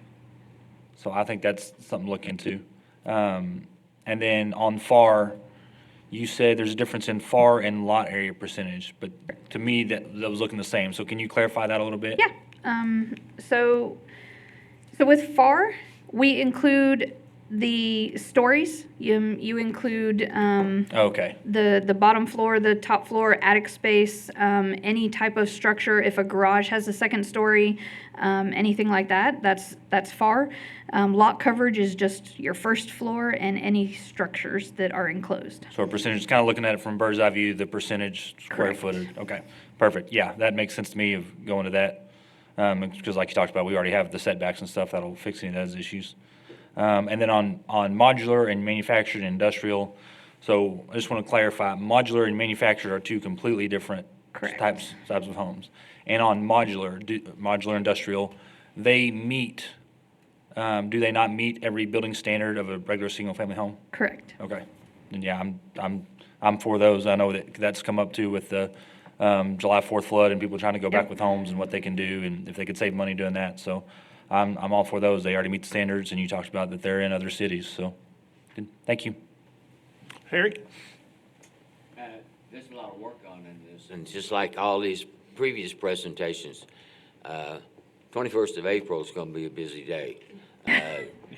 I think if you can take all the red lines out of that particular chart, it makes it a little easier on the eyes, and I'm pleased that we put in the RS4 and 5 especially, to help with some of the decisions the Planning Commission and City Council has to make. So let's get it done. Joseph? Very good. I did a good job, and I think it addresses a lot of the issues that came up in planning that we'd have to decipher through and decide whether we'd allow or not. So this sets it out, and it's a good it's out there and good move. Thank you. Hebert? If everybody says get rid of FAR, then it's okay with me, get rid of FAR. So, yeah, thanks for all the work, Ray. Appreciate it. Thank you. Ray, is there any questions we should have asked that we didn't? No. You Awesome. guys, nope. Coming up behind me, so maybe. I just have one thing to add. Did you sign up for public comment? Yes, sir. Just one thing to add. So there's been kind of a thought of, well, why so many RS districts and not RM? Well, if you remember, this kind of goes back to that short-term rental discussion and sidewalk discussion. RS doesn't require sidewalks. You have to have the 500-foot separation for short-term rentals. RM, that stuff is kind of goes away. And so that's that separation that let's add the RS districts because that's what people are asking for, and they still have to do the 500-foot separation for short-term rentals, as opposed to that catch-all in RM1 that you can just do any kind of structure type. And as we saw a few council meetings ago, that was an issue that popped up, and we're like, let's see if we can resolve that in some way. So I think they did a great job. I'm very pleased with the team. You need to Everybody commend that did- group. They put a lot of information Yes, they forward did a great together, job. and there's a lot of input, and we appreciate planning and developments quite a bit. Thank you all for listening today. All right, thank you, Aaron. Rocky, public comment?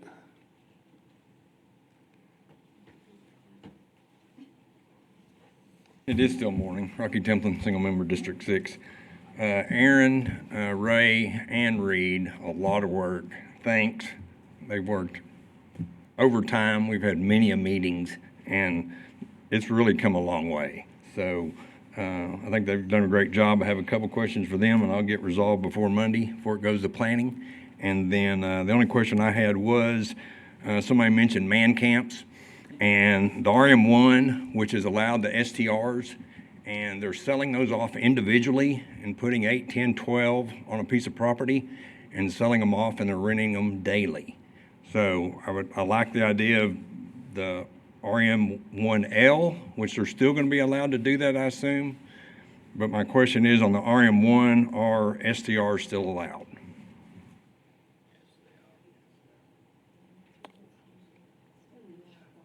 All right, with that, we will go into closed session, executive session under the provision of Government Code Title V, Open Government Ethics, Subtitle A, Open Government, Chapter 551, Open Meetings, Subchapter D, exceptions to requirements that meetings be opened under the following sections. A, Section 551.072, deliberations about real property regarding the possible lease with San Angelo Data Center Campus, LLC, of approximately 347 acres of unimproved real property out of surveys 19 and 20, W.C. Rye Co. Company, and survey 4-half-J.W. Johnson, generally located to the east of North U.S. Highway 67. With that, we'll move into closed session. All right, we'll call it back to session at 12:21 on Tuesday, March the 17th. We'll go into coming out of closed session, Section A, and then we'll go to 8, follow-up and administrative issues, consider items discussed in executive session if needed, authorize the city manager to negotiate and execute a lease agreement with San Angelo Data Center Campus Power, LLC, for lease of approximately 347 acres of unimproved real property out of surveys 19 and 20, W.C. Rye Co. and survey 4.5, J.W. Johnson, generally located to the east of North U.S. Highway 67, for a 5-year term with a rent at $1 million per year to commence on November 1st, 2026. That's the first motion. Can I get a second? Second by Karen. Oh, second by Mary? No, it's fine. First by Tom, second by Mary. We'll go into this. Can we get some comment on this, legal? Yeah, so just to give some background on this item, this is the property that's currently under contract with Skybox, who their subsidiary, this Angelo Data Center Campus Power. The reason we're being asked to do a lease is because of new legislation, Senate Bill 6, which when a data center company tries to get an allocation of power from ERCOT, ERCOT is now requiring that they show they have an ownership interest in the property or a leasehold interest. Previously, they were allowing options, like an option contract to purchase. They're not allowing that anymore. And so they've asked us to do a temporary lease, and they proposed a 5-year term. That term is still going to be subject to the terms of our purchase contract. So if that goes away, the lease will also go away. If, for whatever reason, that contract is extended, so we do get into that 5-year term that they're asking for, then the annual rent would be $1 million a year, and that rent would go towards the purchase price if the transaction closes. If it doesn't close, then that would just be rent, just like any normal lease. I think that's about it on it. Is it paid monthly or annually? Rick, I mean, I thought it was initially, the first payment was upfront $1 million, but then it may be. We could do that. We could probably specify however you would like within that agreement. Well, but they can end it at any point, so they wouldn't necessarily have to keep it for a whole year. So if they ended it before the year was over, we would have to rebate the difference. I don't want to be in a position where we have to give them back money after we accrued it, especially even after an audit. I mean, sometimes it's how we book that. So I would suggest that go with the monthly, but it's basically prorated out to $1 million a year, which would be $83,333.33 a month. Not that we've discussed this. Yeah. Awesome. Seen it before. Any other questions or comments? I have a first and a second. Public comments done. All in favor? Say aye. Any opposed? Nobody opposed. Item passes 7-0. Follow-up and consideration items. Is anything for future agendas? Anybody got anything they want to bring up? Karen? Some of you may have noticed the reestablishment of an encampment southbound Bryant, just below Wentland Manufacturing. I am curious whether or not the council would consider taking up a discussion of the designation of a 3 to 4 person abatement team to report to operations because they have the equipment to make that possible. I realize that getting too far ahead of myself is inappropriate, so I'll just leave that right there. But I think that based on the comments, the sort of uptick in comments lately on the impact of the unhoused on our business community and our community in general, that it's maybe warranted that we look at some solutions. We'll get that taken care of on our end. Shane and I will talk about it here in a little bit, and we'll take care of it. Will the rezoning we did today help mitigate some of that? Karen? Sir. I think the rezoning we did today on Will help with 14th is that. just, as far as noise, it may not make it as inhabitable as before, but I've gotten calls on that too, Karen. Have you? Yes, ma'am. So anyway, that's one. Is anybody else anything to add? I'll look for. So is that something, Daniel, you said, is that something we're going to do? We're going to have a discussion about a 3 or 4 person abatement team? No, we are. I mean, actually, we have a workshop coming up here on I believe it's the 8th now that Michelle coordinated, so we'll have an in-depth discussion about that. So. I wondered if that might be the more appropriate venue, Yes, ma'am. but I did want to bring it up, especially as we rush toward rodeo and the Absolutely. visibility of that impact on our community. I think it's important. Okay. That's great. Thank you. It's 6:20. I'll take a motion to close this. We got a first from Tommy and a second from Harry. All those in favor say aye. Any opposed? None opposed. Let's go home.